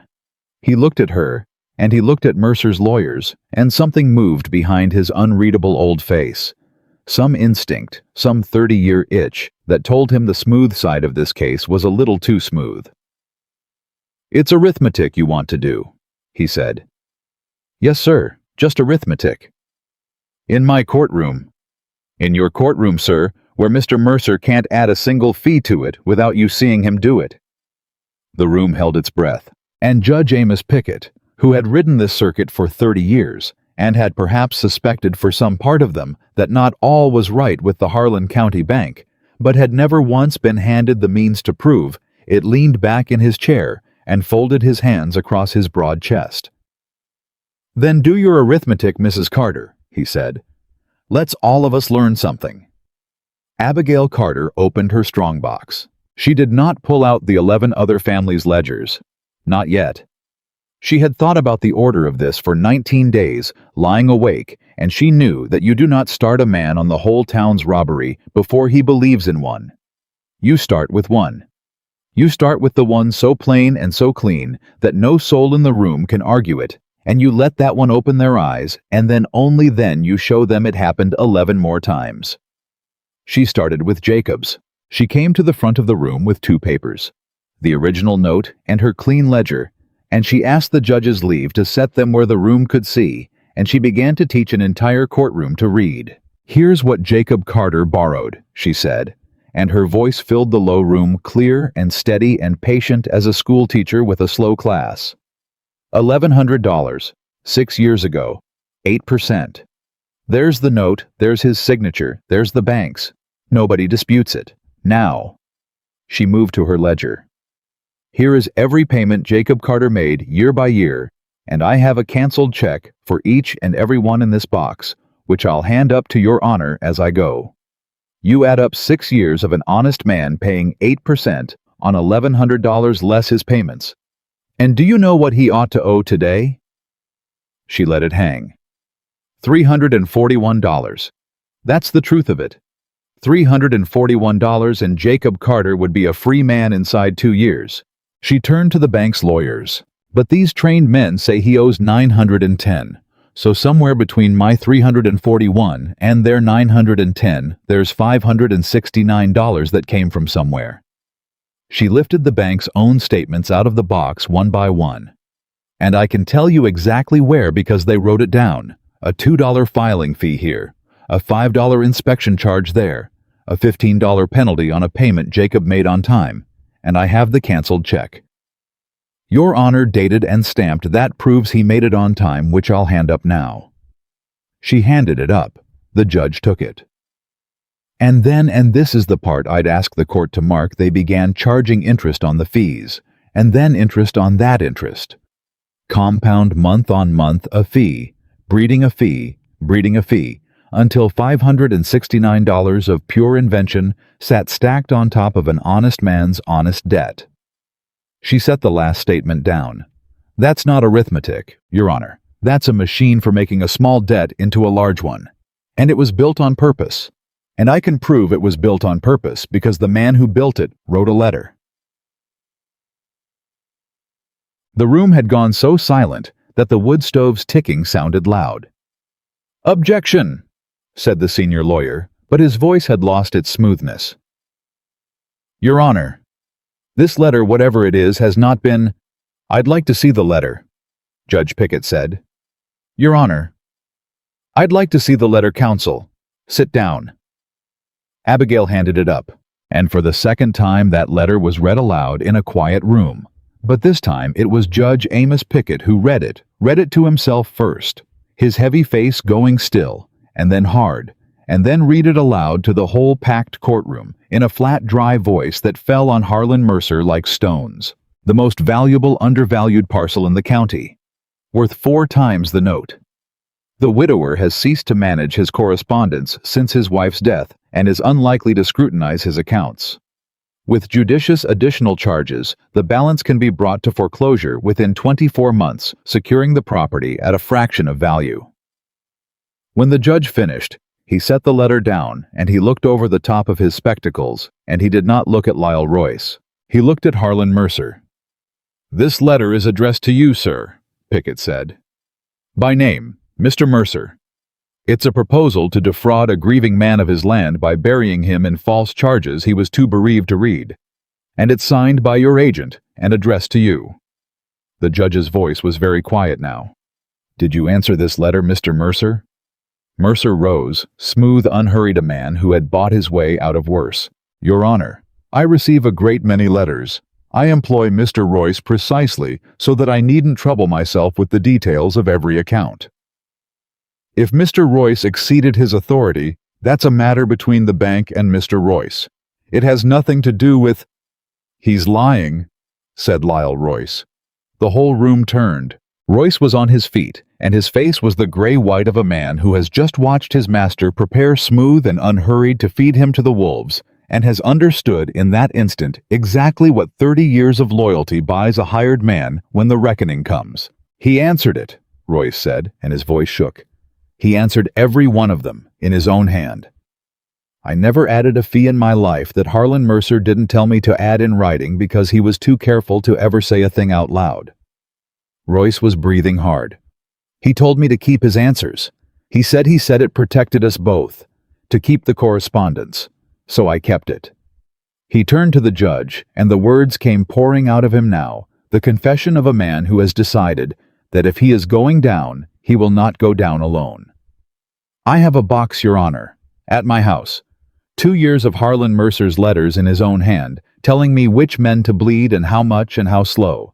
The Carter farm, Pruitt's shop, the Henderson note, the widow Dawes, all of it in his hand. He planned every one of them, and he wrote it down because he never once believed a soul in this county could read it back to him." Harlan Mercer's smooth face had finally cracked. "You sniveling," he started. "Sit down, Mr. Mercer." Judge Pickett did not raise his voice. He did not have to. Something in the room had shifted on its axis, and every soul in it could feel it, the slow, ponderous turning of a thing that had not turned in 30 years. "You'll sit down, sir, and you'll stay down, and you will not say one more word in my courtroom until I ask you for it." The judge turned to the deputy marshal in the front row. "Marshal Conley, I'd take it as a kindness if you'd ride out to Mr. Royce's residence and secure that box of correspondence before any harm comes to it. And I believe while you're about it, you'd best not let Mr. Mercer leave this building." Conley stood up, settling his hat. "My pleasure, Judge," he said. And that was the moment Abigail saw it land on the whole packed room at once, the moment the people of Harlan understood that the thing they had all feared and obeyed and bowed to for 30 years was not after all untouchable. That it could be made to sit down. That it could be made to stay down. A sound went through the courtroom low at first, and then rising, not a cheer exactly, but a kind of exhalation, the collective breath of a whole town that had been holding it for a generation. But Abigail Carter was not finished. She had not climbed those steps to free one farm. She held up her hand, and the room quieted because they had all learned in the last half hour to listen when the fat woman in the gray dress raised her hand. "Your Honor," she said, "Mr. Royce just named 4 families. Pruitt, Henderson, the widow Dawes, my husband. There are more." She turned and opened the strong box wide, and she lifted out the stack of ledgers. 11 of them, square and clean and bound, and she set them on the table where the whole room could see one for every family that had walked up her lane in the dark. 11 families, Your Honor. 11 robberies, every one of them built the same way by the same hand on the same plan. The blacksmith, the liveryman, old Henderson, the widow Dawes whose husband isn't even cold. Her voice was rising now not in anger, but in a kind of terrible plainness. "These aren't strangers to you, Judge. You've ridden this circuit 30 years. You know these people. You've eaten at their tables. And every single one of them has been bled white an inch at a time by a man who counted on no one ever being able to read what he was doing to them." She laid her hand flat on the stack of ledgers, the way she'd laid it on the bank papers in her own kitchen a lifetime ago, like swearing on a Bible. "Well, somebody read it, and it's all here. Every theft, every family, squared and sourced and ready for any honest man to follow." She looked up at him. "I'm asking you to set it right. Not just my husband's farm, all of it. Every family Harlan Mercer robbed. Set it right." Judge Amos Pickett looked down at the 11 ledgers for a long moment. Then he looked out over the packed courtroom, over the farmers and the townsfolk, the robbed and the ruined old Henderson weeping silently in the 3rd row, and the widow Dawes white-knuckled beside him, and Otis Pruitt standing against the back wall with his jaw set hard, and Abigail watched something settle over the old judge's heavy face that she had not dared to hope for. Not just judgment. Shame. The shame of a good man who has half suspected a wrong for years and never been given the means to stop it, and who is now at last handed the means and knows he will be measured for the rest of his life by what he does with it. In 30 years on this circuit, Pickett said slowly, I have signed a great many foreclosures, and I'll be honest with this room because I think the room has earned it. There were some of them that didn't sit right with me. Some of them? Henderson, I'm looking at your place 2 years back that I signed with a bad feeling in my gut and no earthly way to act on it because a feeling isn't evidence and a judge rules on evidence. He took off his spectacles. Mrs. Carter has just handed me the evidence I didn't have. The evidence I begin to think that was made so tangled on purpose so that no one would ever hand it to me. He set the spectacles down. So here is what this court is going to do. The room did not breathe. I am voiding the foreclosure on the Carter farm entirely. Mr. Carter's debt is reset to its lawful sum, $341, by Mrs. Carter's reckoning, which the court will verify, but which I have no present reason to doubt, and every fraudulent charge is struck. Mr. Carter, you may pay that lawful sum at your leisure, and I'd suggest you take your time, as I doubt the bank will be in any position to harass you about it. He let that land. Further, this court is opening a formal inquiry into the lending practices of the Harlan County Bank, and I am appointing a special master to examine every note that bank holds against every family in this county, using Mrs. Carter's ledgers as the starting point. Any family found to have been overcharged will have their note corrected and their money returned with interest. The bank's own kind of interest, Mr. Mercer compounded since you're so fond of it. A sound went through the room, sharp and glad. And as to the criminal matter of fraud, and the letters Marshal Conley is presently writing to secure, that is beyond this court's authority to try today. But it is well within my authority to bind Mr. Mercer and Mr. Royce over to the territorial court, and to set their bond high enough that neither one of them sees the outside of the county jail before they answer for it. Which I am doing. Now. Harlan Mercer came up out of his chair. You can't. His voice had lost every trace of its smooth authority. It had gone high and cracked, and disbelieving the voice of a man who has owned the floor of every room he ever entered, and cannot understand why this floor has opened under him. Do you have any idea who I am? Do you know how many notes I hold in this territory? I will have your bench. Pickett, I will have your... You'll have a cell, Mr. Mercer, Judge Pickett said, and a trial, which is a great deal more than you gave any of these families. He brought down his gavel one hard crack that went through the room like a rifle shot. Marshal Conley, you may take them into custody when you return. This court stands in recess. And it was done. For one full heartbeat, the courtroom of Harlan County was utterly silent. And then it broke. It broke like a dam. Breaks all at once, the whole pent-up flood of 30 years let go in a single roar. The farmers were on their feet. The townsfolk were on their feet. Old Henderson was sobbing openly into his hands, and the widow Dawes had her arms around a woman she'd never met, and Harold Vance was bellowing something that no one could hear over the noise, and the whole packed room had turned every face in it toward the woman in the gray dress, standing quiet at the front, with her hand still resting on a stack of ledgers. They were looking at Abigail Carter. Every soul in that room was looking at Abigail Carter, and not one of them, not one was laughing. She stood very still under all those eyes. After a lifetime of being looked at and measured and dismissed, after 2 years of walking into rooms and watching every face decide in an instant that she was nothing. She stood now in a room full of people, looking at her, and could not for a long moment make sense of what she saw on their faces. It took her a moment to name it, because she had seen it directed at her so rarely in her life. It was respect. Jacob reached her first. He came through the crush of people, and he did not say a word because there were no words, and he simply took her face in his 2 rough hands and looked at her like a man looking at the sun, and his eyes were streaming, and he didn't care who saw. You did it, he said. Abigail, you did it. You saved God Almighty. You didn't just save the farm, you saved the whole every family, you saved every... He couldn't finish. He pressed his forehead to hers. I advertised for a woman to feed my hogs, he said, broken laughing, weeping all at once. I advertised for a hand. And you walked up my lane and you saved an entire town." "We saved it," Abigail managed. "Jacob, No." He pulled back and looked at her fierce. "No, you'll not do that. Not this time.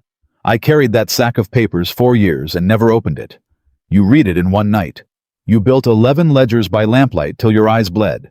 You climbed those steps, and I'll not stand by and let you call it ours when every soul in this room knows whose it was."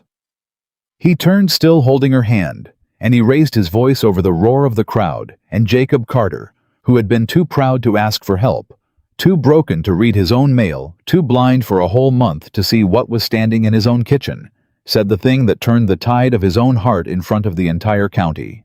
"It was her," he shouted. "You hear me? Every one of you that laughed when she come. It was her that read it. It was Abigail Carter that broke him. Not me, her."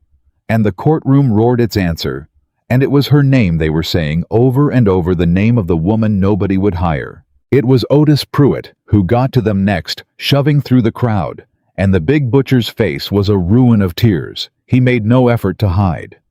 He stopped in front of Abigail, and he could not seem to speak, his mouth working, and finally he just dropped.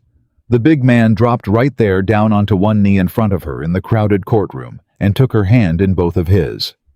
"Mr. Pruitt, get up," Abigail said, alarmed. "Get up off that floor. I called you names in the street," Pruitt said thickly, gripping her hand. "The day you come. I stood in my own doorway, and I called you things, and I started the talk that the whole town took up, and you knew it. You knew it was me. And when I came up your lane in the dark, like a beaten dog, you took my papers anyway. You saved my shop. You saved my shop after what I done to you." He bowed his head over her hand. "There ain't a word in the language for what I owe you. So I'll just say this, and I'll say it where everybody can hear it." He lifted his head, and he said it loud, his voice cracking. "I was wrong about you, Abigail Carter. I was wrong in every way a man can be wrong. And I'll spend the rest of my days making it up to you, starting with this. There's free meat off my counter at your table every Sunday for as long as I draw breath, and I'll fight any man who says you don't deserve a sight more than that." Abigail Carter, who had stood dry-eyed and straight-backed through cruelty for 2 long years, who had not let one of them see her break, found that she could not hold against kindness what she had held so easily against cruelty. Her eyes filled. She reached down and took the big man by the arm and made him stand, and when he was on his feet, she held on to him a moment, this man who had wronged her and come back to say so, and something in her chest that had been clenched tight for years began at last to loosen. The weeks that followed changed the whole shape of the county. The special master judge Pickett appointed went through the Harlan County Bank's books note by note with Abigail's 11 ledgers as his map, and what he found buried in those columns shook the territory. Not 11 robbed families, but 31 going back 6 years. A patient, methodical machine for swallowing a county a few dollars at a time. Every one of them got their note corrected. Every one of them got their money back with the bank's own compound interest piled on top, just as the judge had promised, so that more than one family that had walked into that reckoning facing ruin walked out of it with money in hand for the first time in years. Harlan Mercer never bought another judge. The letters Conley secured from Royce's house were exactly what Royce had promised. 2 years of Mercer's instructions in his own unmistakable hand, the whole conspiracy spelled out by the only man arrogant enough to think no one would ever read it. The territorial court took one look and held him without bail. Lyle Royce, who had turned on his master in open court, got the lighter end of it for his testimony. But he got an end all the same, and neither man ever again held a dollar of power over a single soul in Cedar County. And Abigail Carter became, without ever once seeking it, the most sought-after person in 3 counties. It started small the way everything with her started small. A farmer would ride up the lane to thank her, and before he left, he'd find some reason to mention the cough his hogs had, or the field that wouldn't drain, and Abigail, being Abigail, could no more leave a sick animal or a drowning field unhelped than she could stop breathing. So she'd walk out and look and tell him what was wrong and how to mend it the way she'd told Harold Vance off the road that first day. And he'd go home and mend it, and it would work, and he'd tell another man. Within a season, they were coming from clear across the territory. Not in the dark anymore, not shamefaced, but in broad daylight, with their hats in their hands and real respect in their faces, to ask the advice of Abigail Carter, who knew more about a sick hog or a sour well or a drowning field than any trained man, any of them, had ever paid. Young women came too, which she had not expected, and which moved her more than all the rest.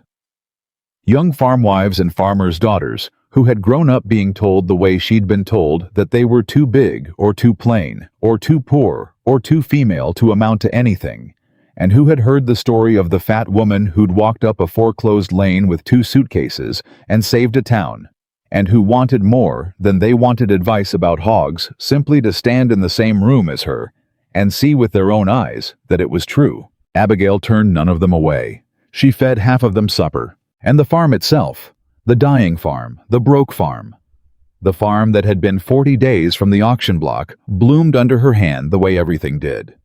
The 11 living piglets grew into the start of a breeding herd built on the bones of her father's old knowledge, and within 2 years, the Carter sows were throwing the soundest litters in the territory, and men were paying real money for Carter breeding stock, the way they'd once paid it to her father in Illinois.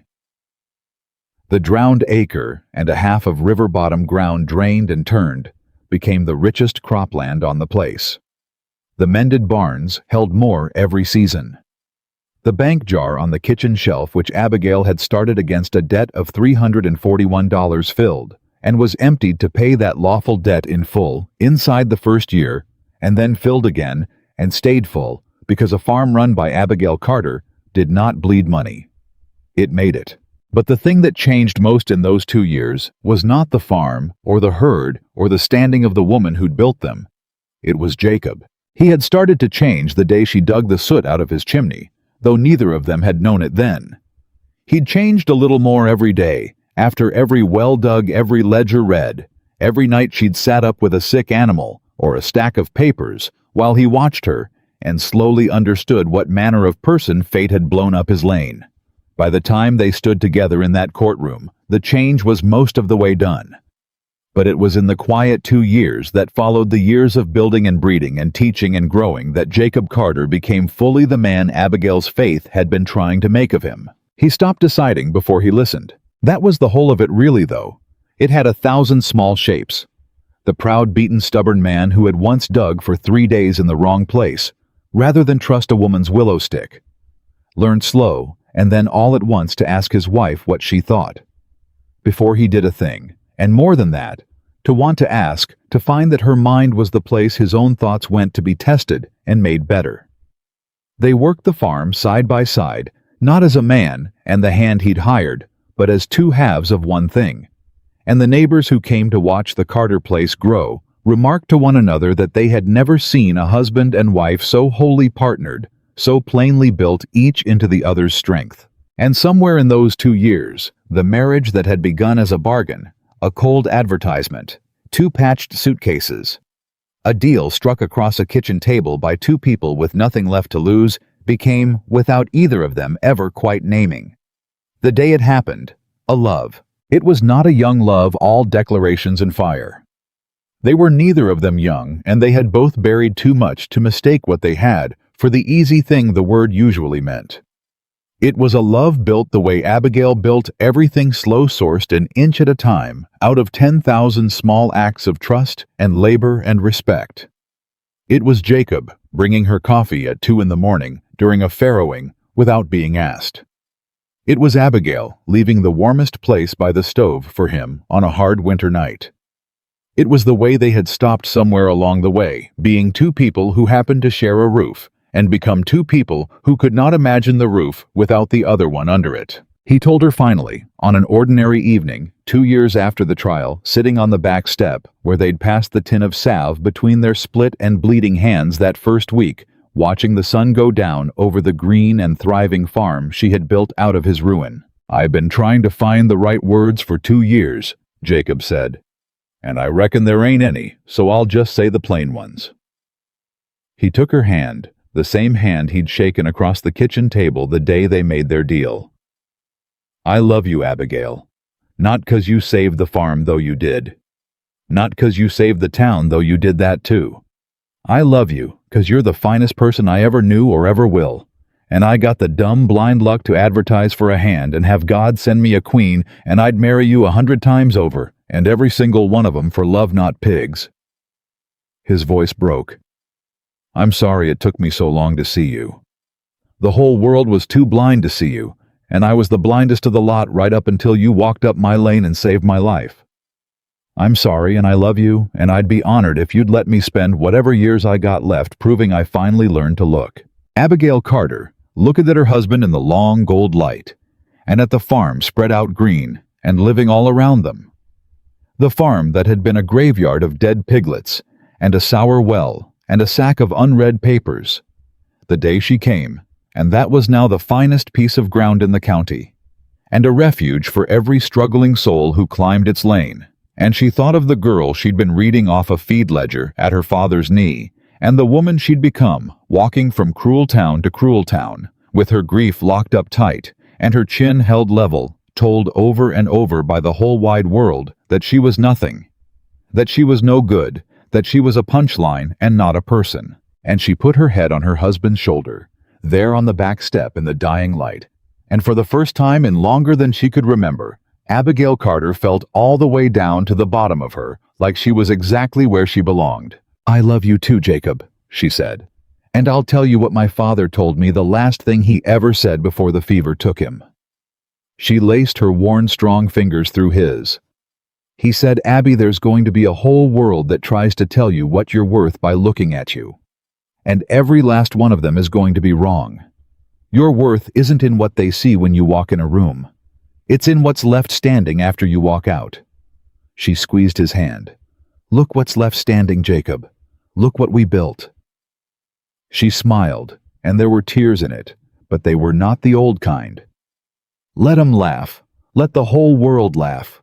We know what we're worth now, and so does every family on this side of the county." The sun went down over the Carter farm, and the two of them sat on the step long after it was dark, hand in hand, partners in every way two people can be. And the farm that a desperate man had once tried to staff with a cruel advertisement had become in 2 short years exactly what its mistress had promised it would be. On the very first night standing in the hog pen in the failing light, with 40 days on the clock, and nothing but her own 2 hands and her father's knowledge to her name, it had become a living thing, the finest in the county. And the woman the whole town had laughed at had built it. 5 years after the trial, the Cedar County Agricultural Fair opened on the finest fall morning anyone could remember. And for the first time in its history, the largest crowd in the fairgrounds was not gathered at the horse ring or the prize bull or the pie tables. It was gathered at a long whitewashed pen near the center of the grounds, 3 deep along the rails, where a hand-lettered sign read, "Carter Farm Breeding Stock," and where 11 hogs stood fat and glossy and sound in the morning sun, the get of a sow named Patience, and the start of a herd that men now rode 200 miles to buy. Abigail Carter stood at the rail in a good dark dress, no longer gray, no longer patched, and she watched the crowd watch her hogs. And she let herself just for a moment remember. She remembered 2 patched suitcases dropped in the mud. She remembered the butcher laughing in his doorway, and the blacksmith grinning beside him. She remembered a sour well, and 19 little graves behind a barn, and a flour sack stuffed with 4 years of unread lies. She remembered climbing courthouse steps with an iron box in her arms, and a whole town watching certain she would fail. And she remembered being nobody. She made herself remember that because she never wanted to forget it. She remembered what it was to walk into a room and watch every face in it decide in an instant that she was worthless. "Mrs. Carter," she turned. A young woman stood beside her at the rail, 18, maybe 19, in a homespun dress, let out at the seams. A big girl, a plain girl, a girl who held herself the way Abigail had once held herself, braced for the first cruel word. The girl's hands were twisting together in front of her, and her chin was up, but her eyes were frightened. "You're Abigail Carter," the girl said. "Aren't you? The one who they tell the story, about the farm, about the bank." She swallowed. "My pa says you walked into a town that laughed at you, and you ended up owning the finest farm in the county. Is it true?" "Part of it's true," Abigail said gently. I don't own the finest farm. My husband and I own it together. And the town did laugh. She studied the girl's face and she knew it. She knew every line of it because she had worn it herself. What's your name? Ruth. Ruth Bowen. We got a little place out past the river. The girl's voice dropped, and the words came out in a rush, the way a thing comes out when it's been held too long. They laugh at me too, in our town, on account of how I look. There's a boy, his family's got land, and my pa thought maybe, but he laughed, Mrs. Carter. He laughed at me to my face in front of everybody. And I keep thinking, what's the use? What's the use of any of it, if that's all anybody's ever going to see when they look at Ruth? Abigail took the girl's twisting hands in her own and stilled them. Look at me. The girl looked. Do you know anything? Abigail asked. Not do you know your letters. I mean, do you know something? Is there one thing in this world you understand better than the folks around you? Doesn't matter what. Sewing, sums, bread, animals, children. Is there one thing? Ruth blinked. I'm good with the chickens, she said, uncertain. My ma can't keep a flock alive to save her life, but mine lay all winter. I figured out it's the light. You give them light in the dark months they keep laying, and I call the mean ones early and She stopped embarrassed. It's just chickens. It's not just chickens, Abigail said. It's never just anything. You understand a thing that the people laughing at you do not understand, and that Ruth Bowen is worth more than a pretty face and a rich boy, and the good opinion of a town full of fools, and I will tell you why. She gripped the girl's hands tighter. Because beauty fades and money goes, and the good opinion of fools turns on you the first hard winter. But what you know, what you can do, nobody can ever laugh that out of your hands. They can laugh at how you look right up until the day their flock dies, and yours doesn't. And then, child, then they stop laughing, and they start asking. I have watched it happen. I have watched a whole town stop laughing. She looked the girl dead in the eye. That boy who laughed at you isn't worth the salt in your tears. Someday a man's going to come along who looks at you and sees what you know and what you can build, and that man will count himself the luckiest fool alive, and the boy who laughed will be standing in a doorway somewhere wondering how he missed it. You hold on for that man, Ruth, and while you're waiting, you get so good with those chickens that the whole county comes to you. You hear me? Ruth Bowen's eyes had filled. Yes, ma'am, she whispered. Good. Abigail squeezed her hands once more and let them go. Now, you come find me before you leave today, and I'll write you out everything I know about keeping a flock laying through a hard winter, and you'll know more than your ma and most of the men besides. And next year, you come back to this fair with your eggs, and you win the ribbon, and you stand right here at this rail, and you let them all look. She smiled. That's how you answer them, Ruth. Not with crying, with a blue ribbon and a flock that won't quit. Go on now. The girl went, but she went lighter than she'd come, and Abigail watched her disappear into the crowd and felt something turn over in her chest that was almost too big to hold. Jacob found her there a moment later. 5 years had grayed him at the temples and put good lines around his eyes, the kind that come from laughing instead of grieving, and he came up beside her at the rail and followed her gaze out into the crowd. Who was that? He asked. A girl who's going to be all right, Abigail said. She just doesn't know it yet. Jacob looked at her, and he knew that look on his wife, and he didn't ask anything more. He'd learned over 5 years the 1,000 shapes of Abigail Carter, and one of them was the look she got when she'd seen her own younger self in some hurting stranger and quietly decided to change that stranger's life. He'd watched her do it 100 times. It was he'd come to believe the truest thing about her, truer even than the genius with figures, truer than the gift with animals. She could not pass a person being made to feel like nothing without stopping to teach them somehow that they were something. They want you, he said. Up at the platform, the fair committee. They're giving out the breeding awards and they want the Carter farm front and center and... He hesitated and a strange, shy smile crossed his weathered face. And they asked if I'd say a few words, to the crowd, about the farm, about how we built it. Abigail raised an eyebrow. "And what'll you tell them?" "I reckon I'll tell them the truth," Jacob said. "Come on, they're waiting." The platform stood at the head of the fairgrounds, a raised wooden stage hung with bunting, and below it, the crowd had gathered thick hundreds of them. Farmers and townsfolk and families from clear across the territory. More people than the little Cedar County Fair had ever drawn many of them there, for no other reason than to lay eyes on the Carter farm and the woman who'd built it. Word had spread far in 5 years.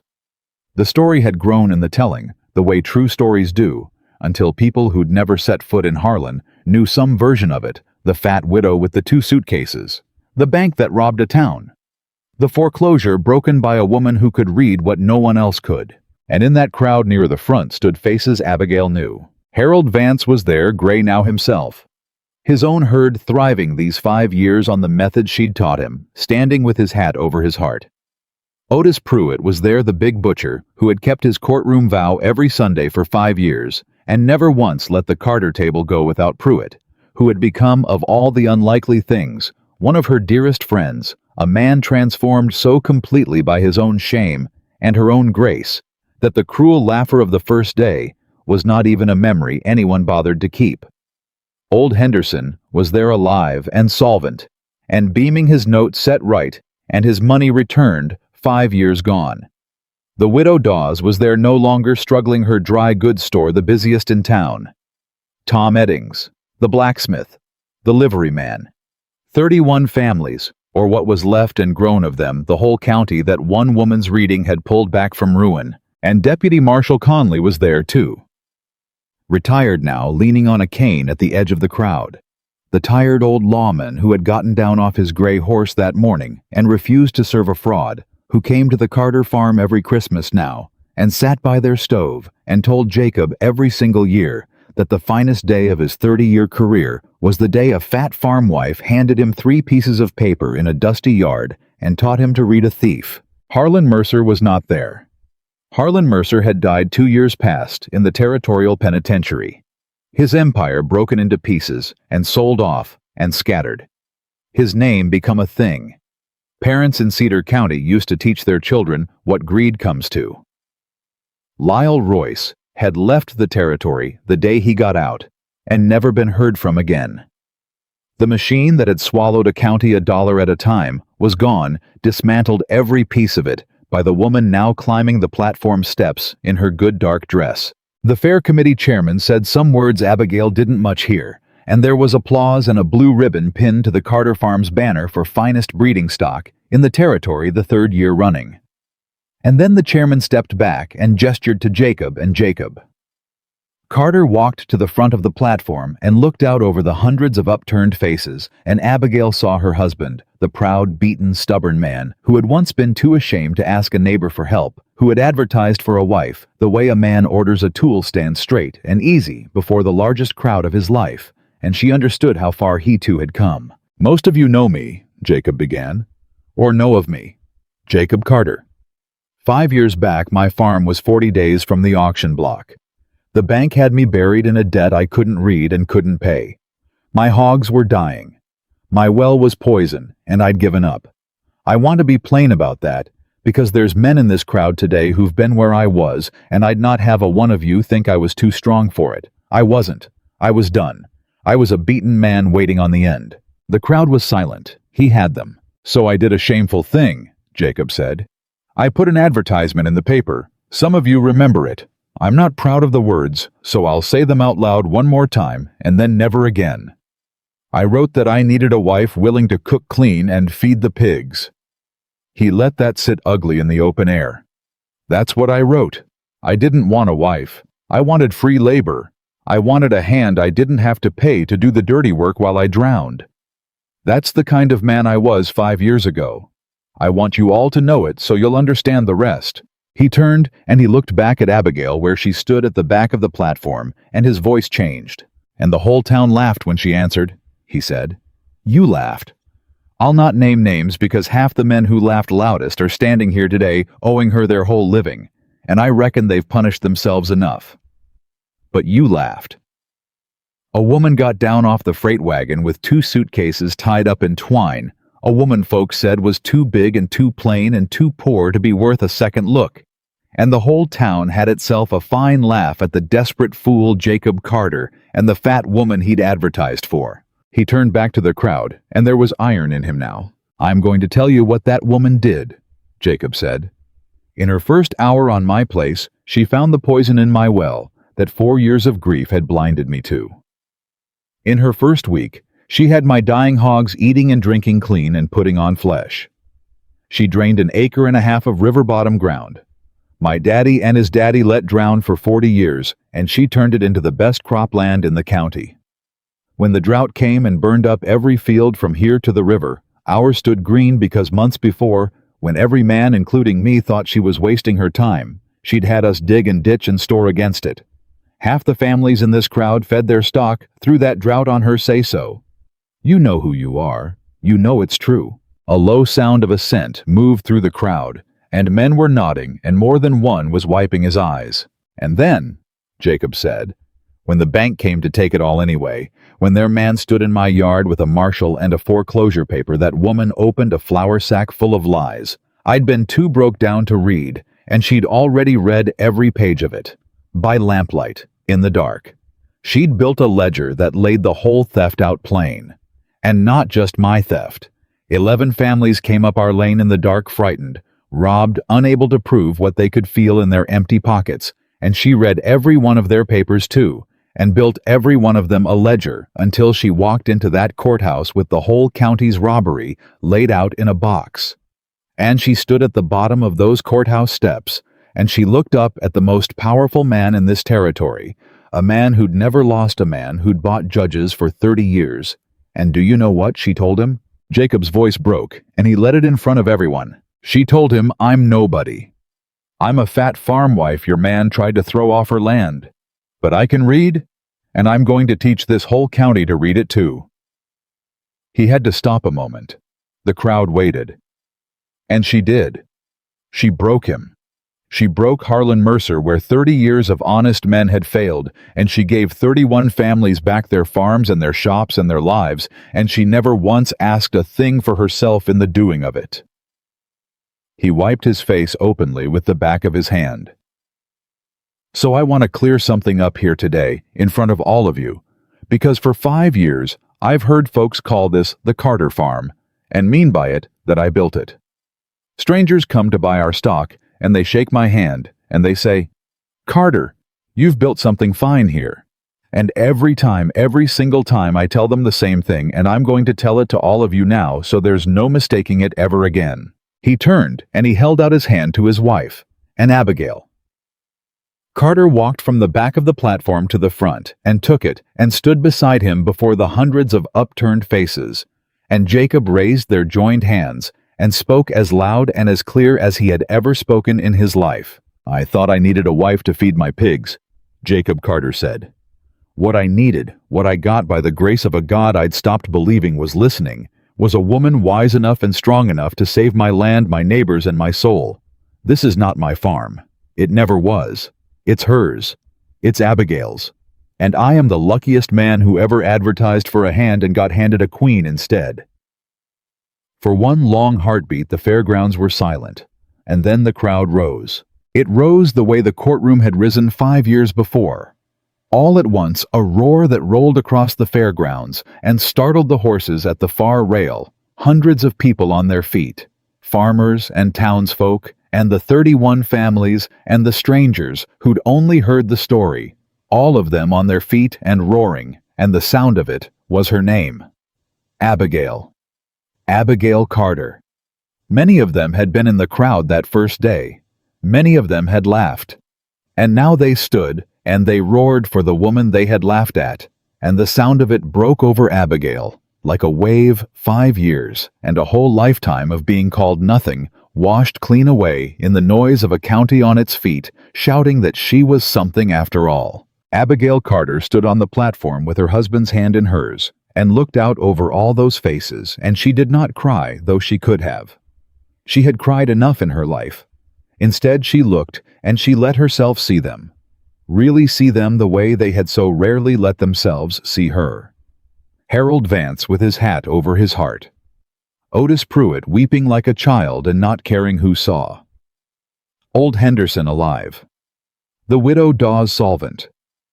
Deputy Conley leaning on his cane with his tired old eyes shining. And out at the edge of the crowd, a homespun girl named Ruth Bowen, looking up at the platform with her chin no longer braced for a blow, but lifted now in something Abigail recognized because she had felt it bloom in her own chest. That long ago morning she'd stood in a failing hog pen with 40 days on the clock and decided against all sense to fight. Hope. The girl was looking at her with hope, and Abigail understood standing there that this was the thing. This was the whole of it, the answer to everything the world had ever tried to tell her she was worth. Not the farm fine as it was, not the ribbon, nor the herd that men crossed the territory to buy, nor even the breaking of Harlan Mercer and the saving of 31 families. Those were true things and good things, and she was proud of everyone. But they were not the thing. The thing was a frightened big plain girl at the edge of a crowd learning to lift her chin because a woman the whole world had laughed at had refused finally and forever to believe the lie they all kept trying to sell her. When the noise at last began to settle, Abigail stepped forward to the edge of the platform, and the crowd hushed because they had learned the whole county had learned to go quiet when this woman had something to say. "My father was a hog breeder," Abigail said, and her voice carried clear and steady across the silent fairgrounds. "The best in the state of Illinois in his day, and when I was a girl no bigger than that one there." She nodded toward Ruth Bowen, and the girl startled and flushed and stood taller. "He taught me to read a feed ledger before he taught me my catechism. He taught me everything I know. Everything that built this farm and broke that bank and brought you all to your feet today. And the last thing he ever told me dying in a rented room because a man like Harlan Mercer had stolen everything he had, the last thing my father said to me was this." She paused, and her hand found Jacob's again. "He said, Abby, the whole world is going to try to tell you what you're worth by looking at you. And every last one of them is going to be wrong. Your worth was never in what they see when you walk into a room. It's in what's left standing after you walk out." She lifted her chin, and she looked out over the hundreds of them, over the county that had laughed and learned, over the families she'd saved, and the strangers who'd come to see her, and the one frightened girl who needed more than any of them to hear what came next. "They laughed at me when I walked into this county," Abigail Carter said. 5 years ago. "They laughed at how I looked and they bet I wouldn't last a week. Well, look around you. Look at what's left standing." Her voice rose ringing, unafraid. "Look at the farm. Look at the herd. Look at 31 families with their land back and a thief in his grave. Look at every man in this crowd who came to me in the dark ashamed and let me read the lie that was strangling him. That's what's left standing after I walked out. And not 1 ounce of it, not 1 single ounce had anything to do with how I look." She let it land. And then she said the thing that closed the whole story, shut plain and hard and final, a nail driven all the way home. "I am not a fat woman who got lucky," Abigail Carter said. "I am the finest farmer this county has ever seen, and I built the finest farm in it with my own 2 hands and my own God-given mind, and every soul who ever laughed at me lived to learn it. So let them laugh wherever there are still fools left to do it. Let them laugh at every girl and every woman they think too big or too plain or too poor to amount to anything." Her hand tightened on Jacob's, and her eyes found Ruth Bowen's in the crowd and held them. "Because one of those girls is going to walk up a ruined lane somewhere with 2 suitcases and nothing but what she knows, and she is going to build something so fine and so true that the whole laughing world will rise to its feet and learn her name.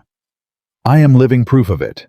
And I will spend every day I have left making sure she knows it too." The fairgrounds erupted and would not stop, and Abigail Carter stood in the center of it all with her head held high and her husband's hand in hers, the woman nobody would hire. The woman the whole town had laughed at, the woman who had walked up a dying farm's lane with 2 patched suitcases and turned it into the finest in the county, and turned a beaten man into a partner, and turned a robbed and frightened town into a family. She had been right that first cold night in the hog pen with 40 days on the clock, and nothing to her name but her father's knowledge and her own unbreakable spine. The farm had become a living thing, and so, at last, had she.